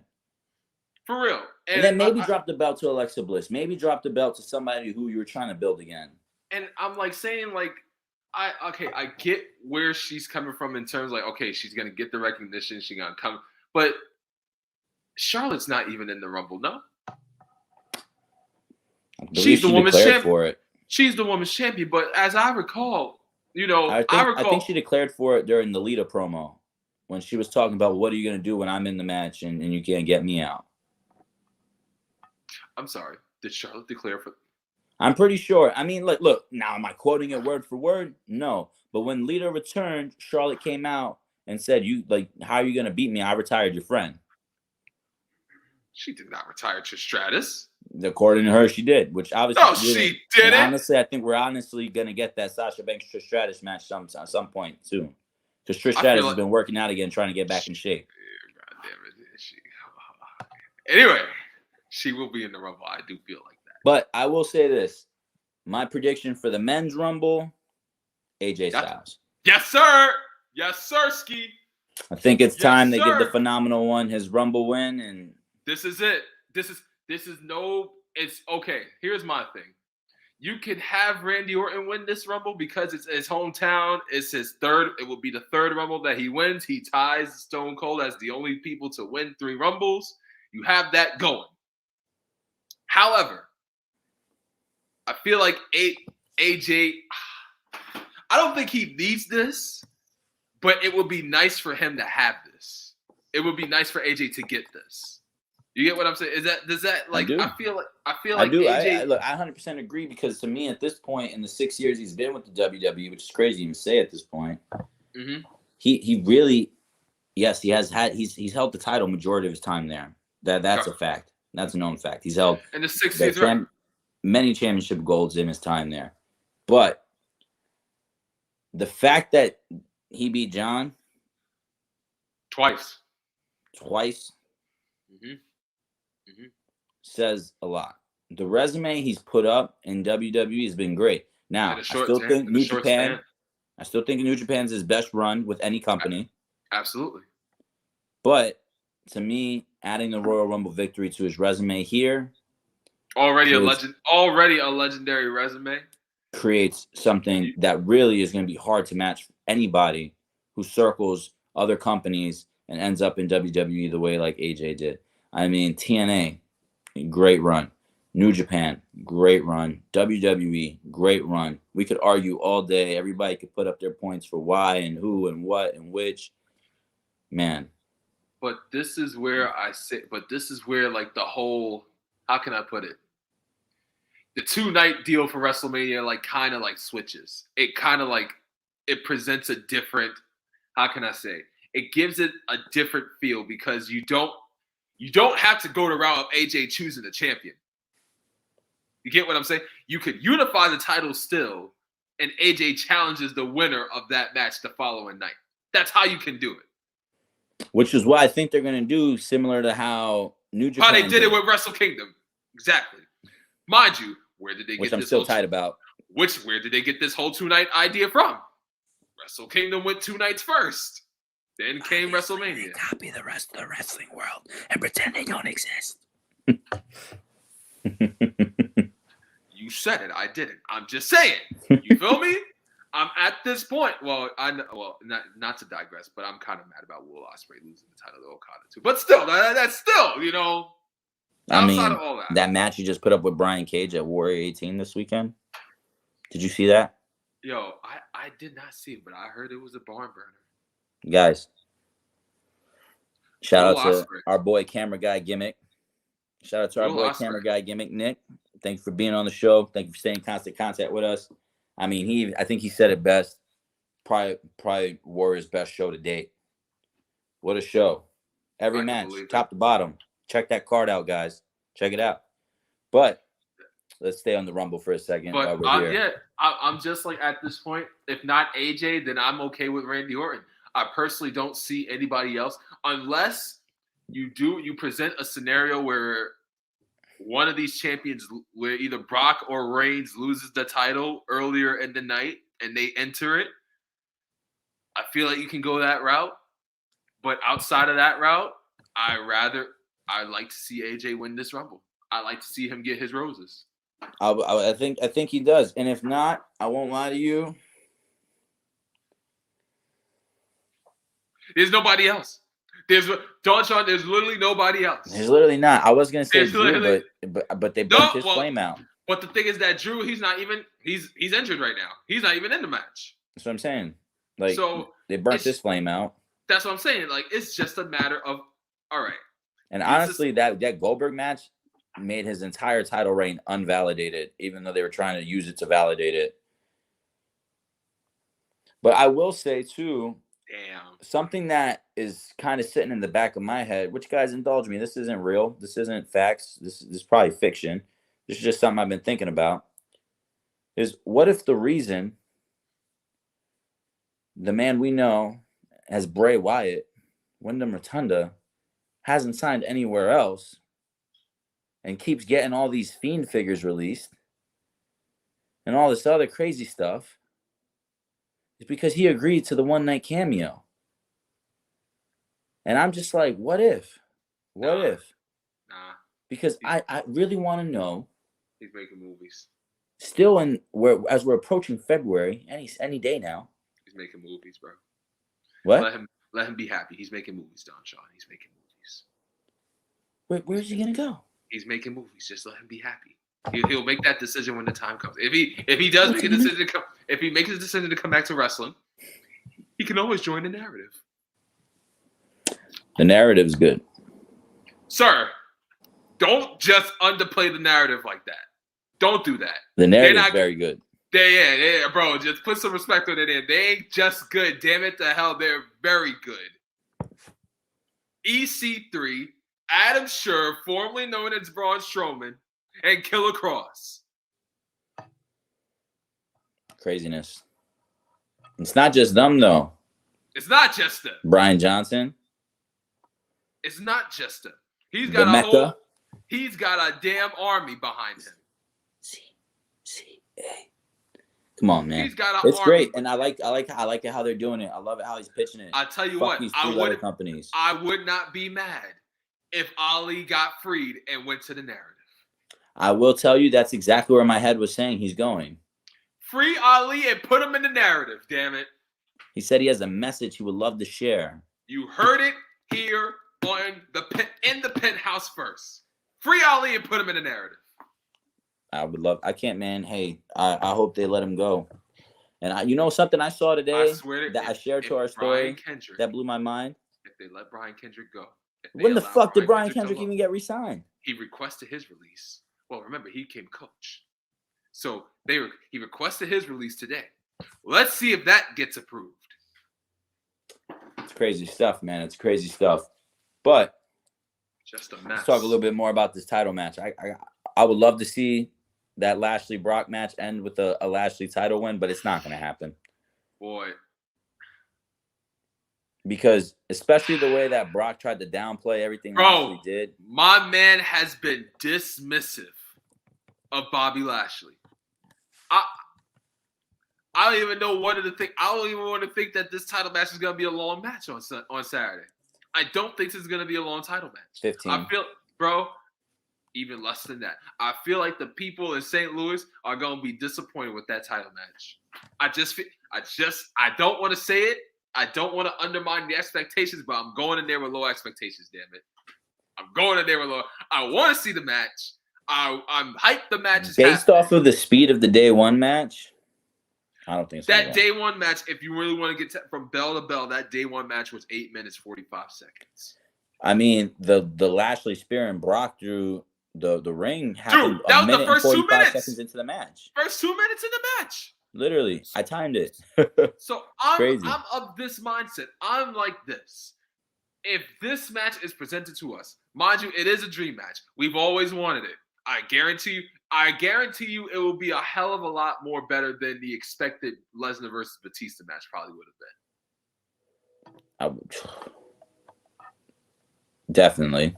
So with these two at the peak of their powers, yes, Lashley deserves to win. Is he going to win? No. He will not win Saturday.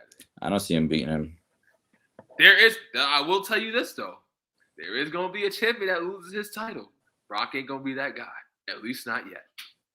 Well, that's what I told you. I mean, you heard my theory. I got Seth beating Roman. Yeah. I have Seth Rollins. Believe it or not. I didn't want to say it. I didn't want to say it when Stan was here, but I got Seth Rollins beating Roman on Saturday. I do too. I got it happening. I do too, because Rollins' belt wins have all come from pinning Roman or Brock.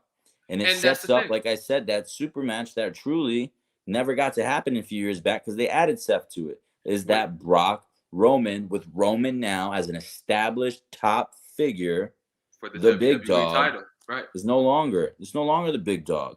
Now it's the head of the table, the tribal chief. Acknowledge me.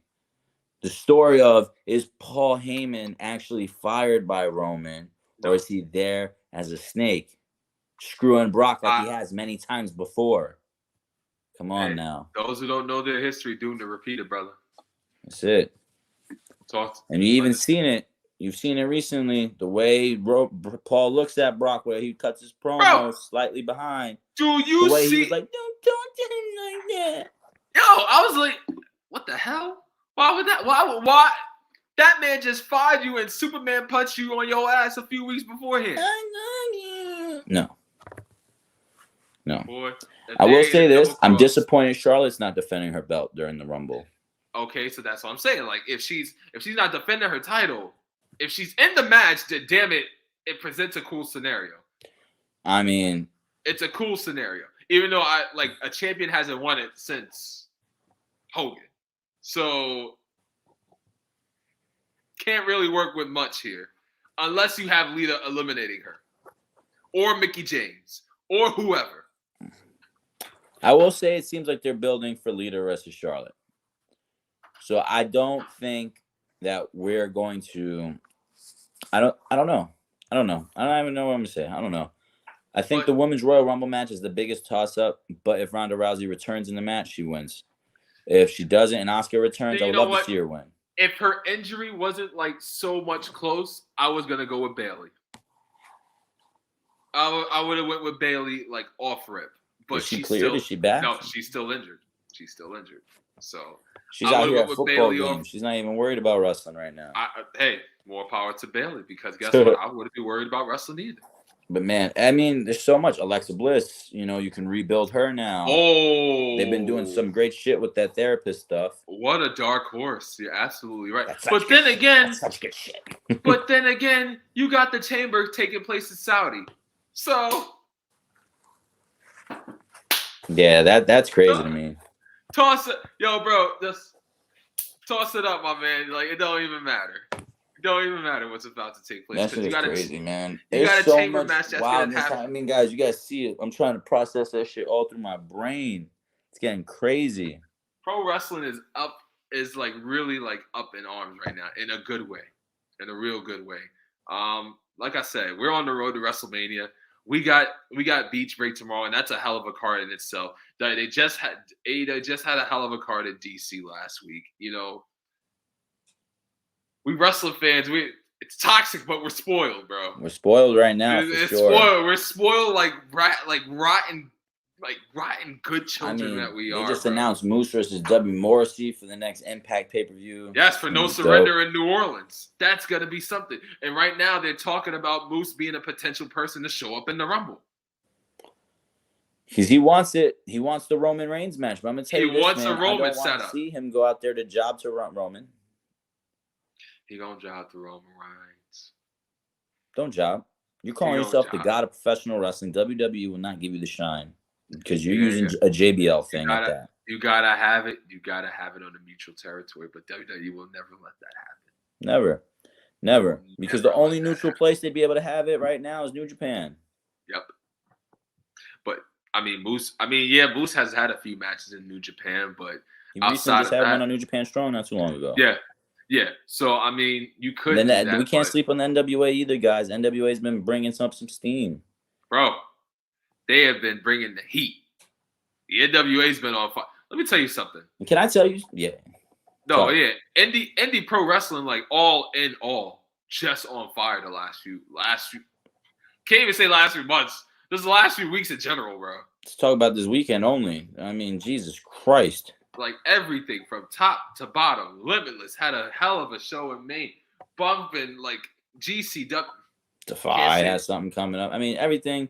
Guys, GCW, first off, I agree with the Briscoes. Fuck pay-per-view time restraints because they've been on Fight TV without anything like that happening. And the moment they go to worldwide pay-per-view, of course, it cuts out during the main event.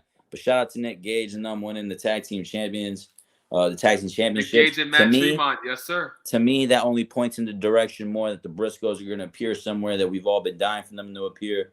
But I will say this. I want to ask you this question because I saw that.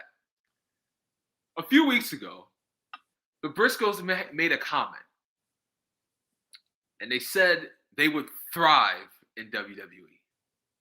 Absolutely.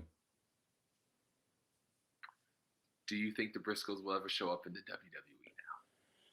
Do I think it's a possibility? I think at this fucking point in time, anything's a possibility. Now, facts. There has been talks in the past of signing them, but because of some controversial stuff that was said by I believe it was Jay, and obviously in the past with cancel culture and stuff happening, they avoided them because of it. I knew it. Okay, yeah, they avoided them because of it. Yeah, I will say this, man. As a Briscoes fan, as a Ring of Honor fan, for as long as I've been, I can attest to say they won't go for that WWE shit. No. They won't go for the way that they want them to rebrand themselves, do whatever. They won't do it. You would have to bring them in. They spent too much time building these dumb boys because they weren't dumb boys originally. You would have to bring them in the way they are. They weren't you would have to. wearing camo, doing what they're doing. So I will say this. Is it a possibility they do? Yes. Would they stick it out? No. I think they would either be gone or released within a year. Now, what I do believe is we're going to get the match that we're all asking for. Do I think it's going to end the way we want to? If it does, which is with the Briscoes winning, which should happen, because no, I don't care what anybody says. And you guys see the FTR figure somewhere behind me. Cash and Dax are cool. Top guys. They're not them boys. And I'm sorry. You're right. They not them boys. They top guys. Their wrestling style is not fucking with them boys either.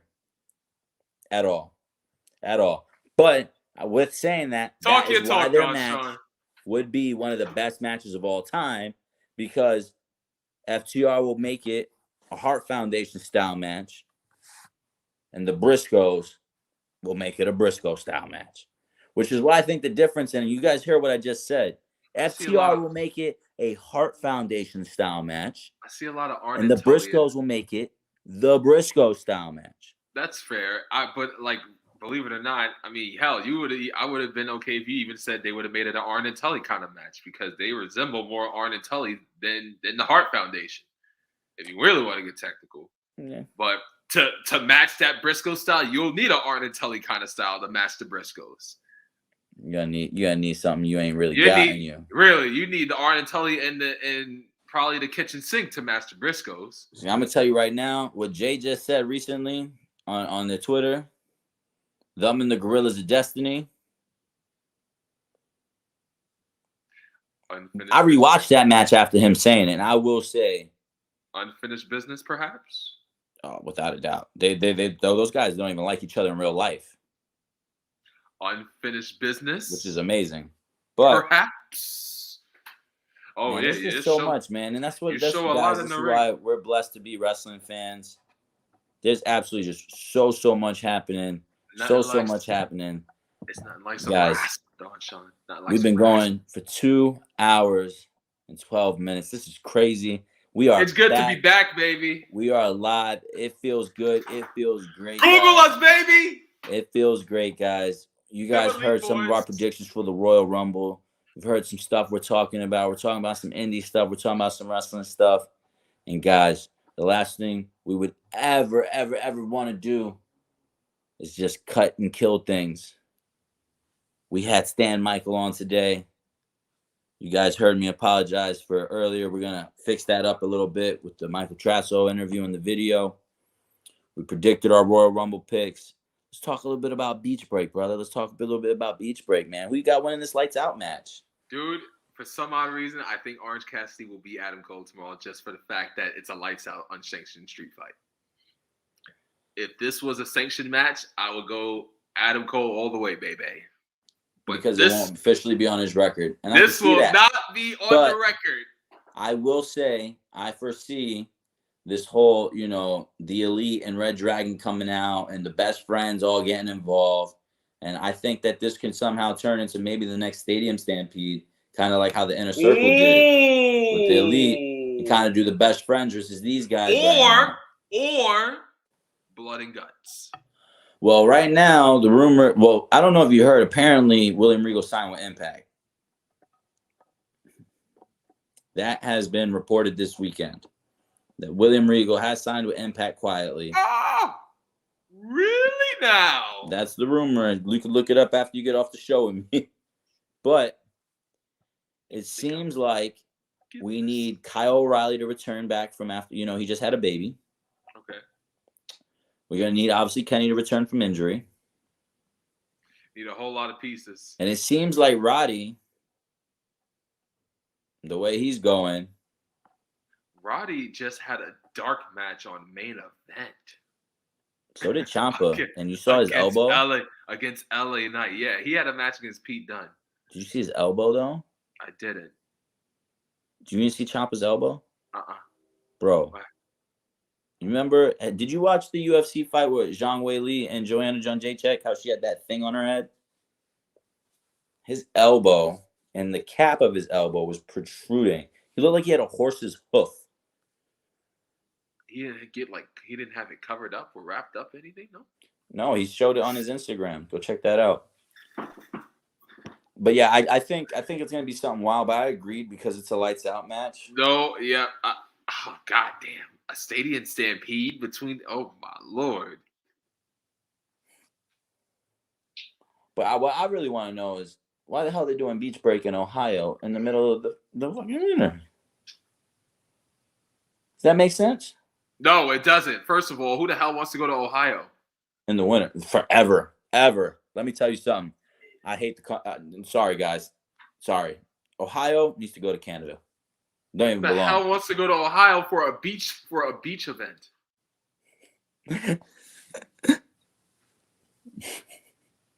But guys, I will say this: Cody, Sammy. Give me Sammy. Sammy's winning. Give me Sammy. If I think Sammy Sammy's loses, winning, and I say this because Sammy loses, we riot. yeah, it's his title reign was too short, and it would make sense, in my opinion. It would make sense. You give him back an interim title over his brother, Cody's brother, right? And now you get Cody and Sammy just a week later, 2 weeks later, already unifying the belt. I feel like it only makes sense that it goes to Sammy. What do you think? If Sammy loses, we riot. Don Sean, you don't get the veracity of this whole thing. All right? We cannot allow Cody Rhodes to win this match. It cannot happen. Especially a ladder match. Just get the golden shovel to Sammy Guevara right now and Cody Rhodes loses. Give him the golden sledgehammer and golden shovel right now. It ain't happening. It ain't happening. Let's talk about 2.0 and Daniel Garcia, Chris Jericho, Santana Ortiz. Oh my God. I think there's rumors, man, that Santana Ortiz want out. This is the end of the inner circle. Did you hear it? No. Out of what? There's a report out of AEW? There's a report that they don't like their booking, they don't like how they've been portrayed, and that they want to go to WWE.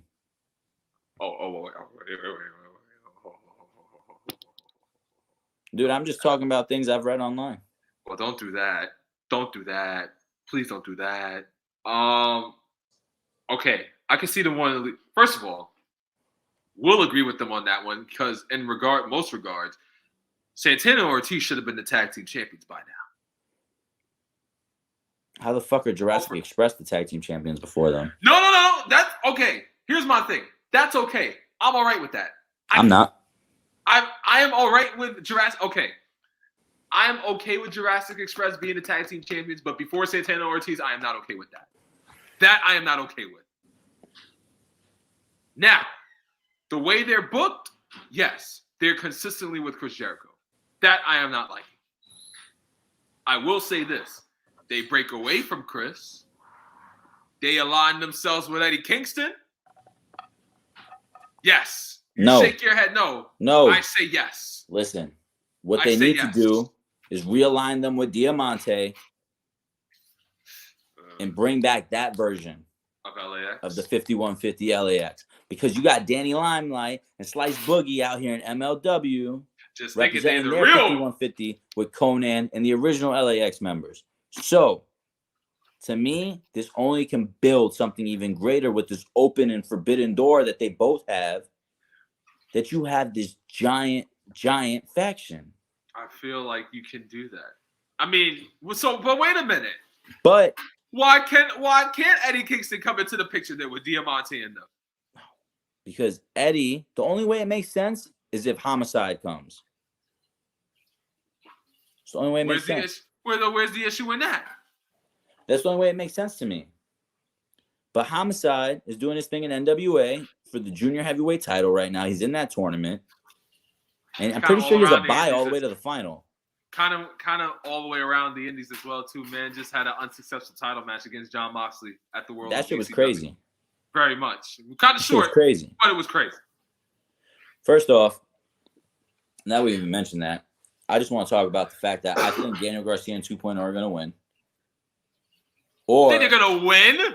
Listen to me. Or Santana Ortiz is going to put them down and then get rid of Chris and go their own way. But I would love to see them realign with Diamante, get them three popping again, get the belts around their waist by the middle of the year. So you're saying they become heels? And you know what I mean? Yeah, just let them do their gimmick. Because Santana and Ortiz, number one, their physiques have changed so much in signing with AEW. You know, pause. They look great. They look phenomenal. Santana looks super healthy. He's challenging Jonathan Gresham at Terminus for the Ring of Honor World Championship under pure rules, which obviously we know he's going to lose because unfortunately Ring of Honor just killed all that by announcing the Super Card of Honor with their first match. We don't know that. Yes, we do. We don't know that. Santana's not going to get a quick run in between at Terminus. No, it's not happening. We don't. What if that? Okay, wait a minute. Why? Like, can't we not just be hypothetical here? Can we not be? What if, hypothetically speaking, some grace of the universe, they came to Santana and was like, yo, we want you to be the undisputed Ring of Honor World Champion. But he wouldn't be. Why not? Because Bandito has a title too. He's not. That's what I'm saying. We want you to become the undisputed Ring of Honor World Champion. Gresham at Terminus and then they changed the card from Gresham to... They're not going to do that. They won't do that. Jonathan Gresham went out as their last guy. Very true. I know. Listen, trust me, I would love to see it too. One could dream, Sean. Dreaming is all you're doing right now. One could dream. It's like horseshoes and hand grenades. One could dream. I mean, wow. What else? There's so many things. I feel like what else is happening on Beach Break tomorrow? What am I forgetting? There's a plethora of things taking place. Right now, CM Punk is speaking. We know he's been through all the members of the Pinnacle. There's just one man left that lies in his wake. We're waiting on the match. The match will happen at Revolution, though. I think they're gonna drag this out to Revolution. I mean, I hope it's a good Revolution's drag out. Right around the corner. It's March 6th or 7th, something like that. But around the corner. I think they're gonna drag this out to Revolution. I mean, really and truly, yeah. You got like another month, so. I think they successfully dragged this out. It's March 6th. They successfully dragged this out, and I think we'll finally get the match at Revolution. How? I think so too. I think, man, you know how I do hate. I hate now at this point the route in which their promos of each other are going, which is the constant mentioning of WWE. And I say this because I understand why. It's important to tell the story based on history. And in order to tell the story of the new generation against the old generation, MJF does need to mention the WWE a lot because that is CM Punk's history before AEW, before his return. And that is I say this because at this point in time, I feel like we got the picture. He wasn't the guy there. He's not going to be the guy here because you're going to be the guy. Give us a little something now. Give us one of those "you can't touch me" clauses, kind of like how they used to do with remember Austin when he couldn't touch them unless physically provoked. Right. Maybe do something like that. I think MJF this next month is what they going into their match now. I think the first half of this was all of what was the past. Give it to us. But the thing is also, Punk said it himself. I think it was at a Comic-Con. We haven't seen anything yet. Nothing. We haven't seen anything. So if he is saying this, there's got to be some hint of a belief that we haven't really seen anything yet. Absolutely. I think it starts tomorrow night. I think it starts tomorrow night too. I can't wait. I can't wait to see it, guys. AEW Beach Break. You guys hear us talking about Beach Break. You guys hear us talking about the Rumble. You guys hear us talking about a lot. We have mentioned GCW. So, guys, I think that's where we're going to end the show. We're going to talk a little bit about GCW. Then we're going to hit you with our final words. And then we're going to sign out for episode 7. But, guys, GCW, the World on GCW just happened this weekend at the Hammerstein Ballroom. Talk that what? The world was put on alert. They absolutely were. Guys, GCW sold out the Hammerstein for the largest wrestling crowd that they have had in that building. And that is with One Night Stand, with Rob Van Dam winning the belt in that building. That is with Raw starting in that building. That is with many other events, classic household in your Ring house, of Honor. In your house, right? Let's drop that pun type of events have occurred. Okay. With that being said, GCW put on one hell of a show. One hell of a show that did go a little bit too long for the pay-per-view, But if you have the opportunity to watch, it is amazing. Joey Janela and Matt Cardona. I'm going to start there. Because to me, it doesn't need as much talking about as the world's making it seem like it needs. Why do I say it doesn't need as much talking about as the world makes it seem like it needs? Because, guys, clusterfuck, but amazing. It's been very clear to us that since, and you know, I agree with Mick Foley. Did anybody see, you know, and I'm asking you guys this as a community, did anybody see Mick Foley's comment about seeing the fuck Mick Foley shirt on Matt Cardona? He said, when you're released from a company such as WWE, you have two routes you can go. You can either keep doing the same, and you'll probably fizzle out, completely fade away, or you can do something, what he called the Drew McIntyre route, which is funny to me that he even went there, which is reinvent yourself, change it up, and make yourself a household name again in another way. Matt Cardona, who me and my brother like to call Long Island Iced Tea, has really, really, really come out and put the world on notice. Not many people know he's the absolute and insane champion.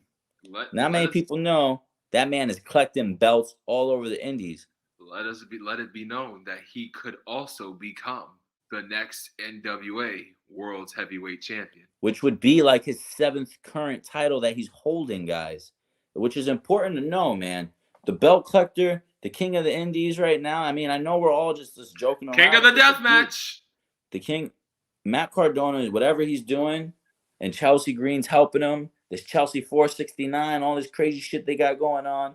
It is funny. I love it. It was kind of very Savage and what's his name? This match that they just did. Oh man, I'm blanking. With Janela? What was that? Are you talking about the match with Janela? Janela and Cardona. It was very Savage and who? What the fuck, man? Oh my God, sir! It was a clusterfuck all over the place. But no, I'm saying the rivalry, like in what they were doing, the story they were telling. It was kind of like Savage and Roberts. Thank you. Oh, maybe I don't know, but it's like are you talking about Savage and Roberts or Savage and Flair? Agree to that, maybe. But no, you're probably talking about Savage and Flair because Flair was going after Elizabeth. Yes, exactly. It was Savage and Flair, exactly. Okay, right. But I say this because that's what it reminded me of. It was funny. Way too many cameos. Brian Myers, Virgil, damn, Mark Sterling, fucking Hornswoggle, wasn't he? Like even Hornswoggle. Yes, he was. Jesus Brian Myers, X-Pac at the end of the match. And then X-Pac. That's why we couldn't finish seeing Nick Gage versus the Briscoes. The return of the MDK. Yeah, damn. Anyway, I think everybody on pay-per-view got robbed by not seeing the return of the MDK. Exactly. So exactly. I mean, that's my point. But that is let's talk about that. Like we said, Nick Gage and his tag team partner. Sorry, I Matt forget your name right now. Matt Tremont. I got you. Matt Tremont, thank you. That's what we're here for, bro. I got you. MDK, they took them belts back home. And honestly, day. If you saw Nick Gage answer that call and didn't think he was walking out with the belt, you're retarded. Bro, if you didn't think Nick Gage was gonna be a part of Hammerstein, you're also seriously right. I mean, I ain't gonna lie to you. I didn't think about Nick Gage coming in the picture until like literally at that moment. I didn't think about Nick Gage showing up until I saw him post a thing talking about he's back on like the day before, and I was like, oh shit, it's Nick Gage, because it made sense it wouldn't be FTR because they were wrestling the Rock and Roll Express at Big Time Wrestling. Yes, sir. Yes, sir. But something I would also like to touch on was AJ Gray winning the brass ring. But man, did that brass ring match have so many top ladder botches. Just falling off the top step. I mean, guys, stop jumping off the top step in pro wrestling. This is the scary part of wrestling. Man. Even if somebody's foot in the damn ladder, stop it. Stop it. You crazy. Let's give and take. AJ Gray won. The dude's all jacked up though. It wasn't even just him that fell off. I forget his name right off the top of my head, but what's his face fell off too? We're talking about Jordan Oliver with the clout cutter. Oh my god. Craziness. Absolute. It was madness. It was madness. But that is what GCW presents, man. That's why I'm like, you know what?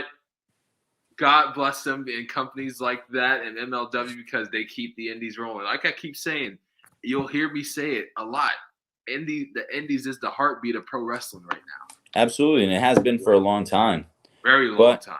I will say right now, in my opinion, the rest of the year has a lot to keep up with. But the fact that Will Ospreay has literally just put up 2 match of the year contenders in less than 2 weeks between Kazuchika Okada and this match with Brian Cage. He's up, Brand. Let me tell you something. He's squeaking his way into the top 10. Into the top 10? The top 5. Listen, I don't know how the fuck ESPN ranked Shingo over Will and didn't even have him in the top 10. I was like, no. And my friends that just sounded like a list that Stephen A. Smith put together. Boy, we ain't gonna go there because ESPN's list be all jacked up. Shit was crazy. We ain't gonna go there. Wow, but guys, so many things happened this weekend, and we could keep talking about wrestling. I know we didn't really touch much on MMA today, but Jesus, man, that UFC 270 car, Francis Ngannou turned into a wrestler. Johnny Jones is watching, my man. I mean, John Jones literally made the comment after, I think I'll just enjoy my retirement, which broke my heart. Yeah, damn. I will tell you this, John Jones beats both those guys.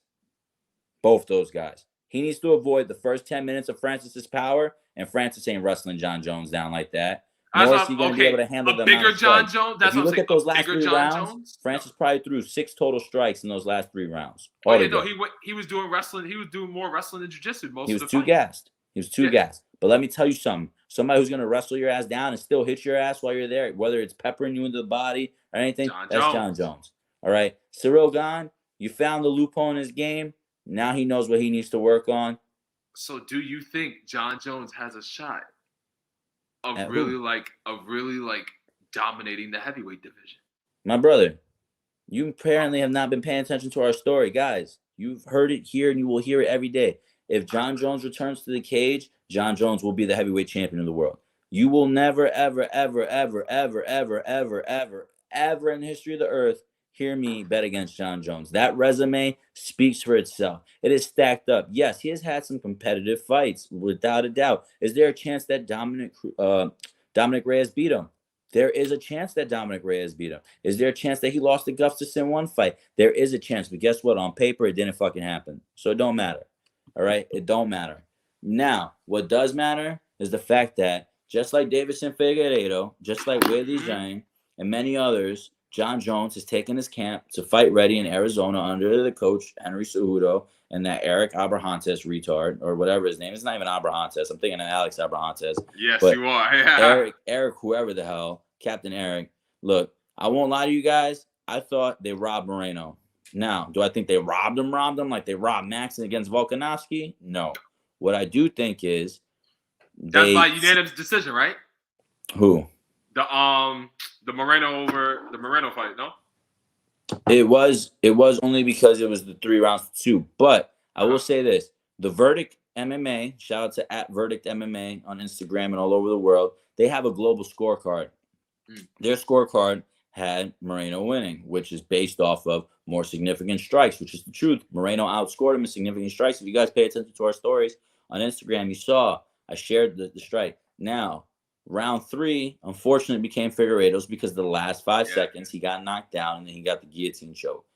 But I think that the judges made too much of the initial leg kick in round 1 that clipped out his foot from under him, and as well as that leg kick in round 5 that, kind of brought him to the ground as well. But I will say, I can't wait for their 4th fight. I do love that it's the first time ever that a 4th fight will happen. Yeah. But it's kind of warranted, though. I think Moreno needs to come out a little more Max Holloway-ish in order to take that belt home. And that's a wee bit more aggressive. Be more voluminous. You want to throw the volume, that's fine. But it's tough if Figueiredo is doing the same game plan because, man, he was waiting for him. And he was clipping him. Well, it's going to get to a point of saying he's doing the same thing too many times. You feel me? So we'll see. A different result. We will definitely see. But, man, what a card. Those 2 fights off the charts, without a doubt. GCW this weekend, crazy. Warrior Wrestling this weekend, crazy. Beach Break tomorrow. Sounds like it's gonna be crazy. The combat Rumble world. on Saturday. The combat world's on fire, brother. You never know what's gonna happen. The combat world's on fire, my brother. The whole entire world's on fire, guys. It has been a very, very, jam-packed, very. But we're back in business, baby. It felt like we didn't know what we were doing without you people. But I know Don Sean is glad to be back. What about you, bro, St. Polo? Ready. I'm hyped. Don Sean is ready. St. Polo is ready. Stan Michael, who we had on the show earlier, was ready. Everybody is watching. Who's watching from their homes, who's watching inside the penthouse is ready, my man. We are ready to bring the heat in 2022. There's only one way you can bring that heat, and that's by talking elite, baby. So, guys, join us next Tuesday as we bring you episode 8. Stay tuned again as we right that wrong and we correct some stuff with the Michael Trasso interview. You guys can look that for that. So if you guys do not see that video up on any of our social media until the time comes, know it is on purpose. Did you guys hear that? It is on purpose. Thank you guys so much for joining us. I'm Don Sean. I'm Brother St. Polo, and most certainly y'all not. Most certainly. Most 2022, guys. And this is Tiger. He wanted to come in the shop.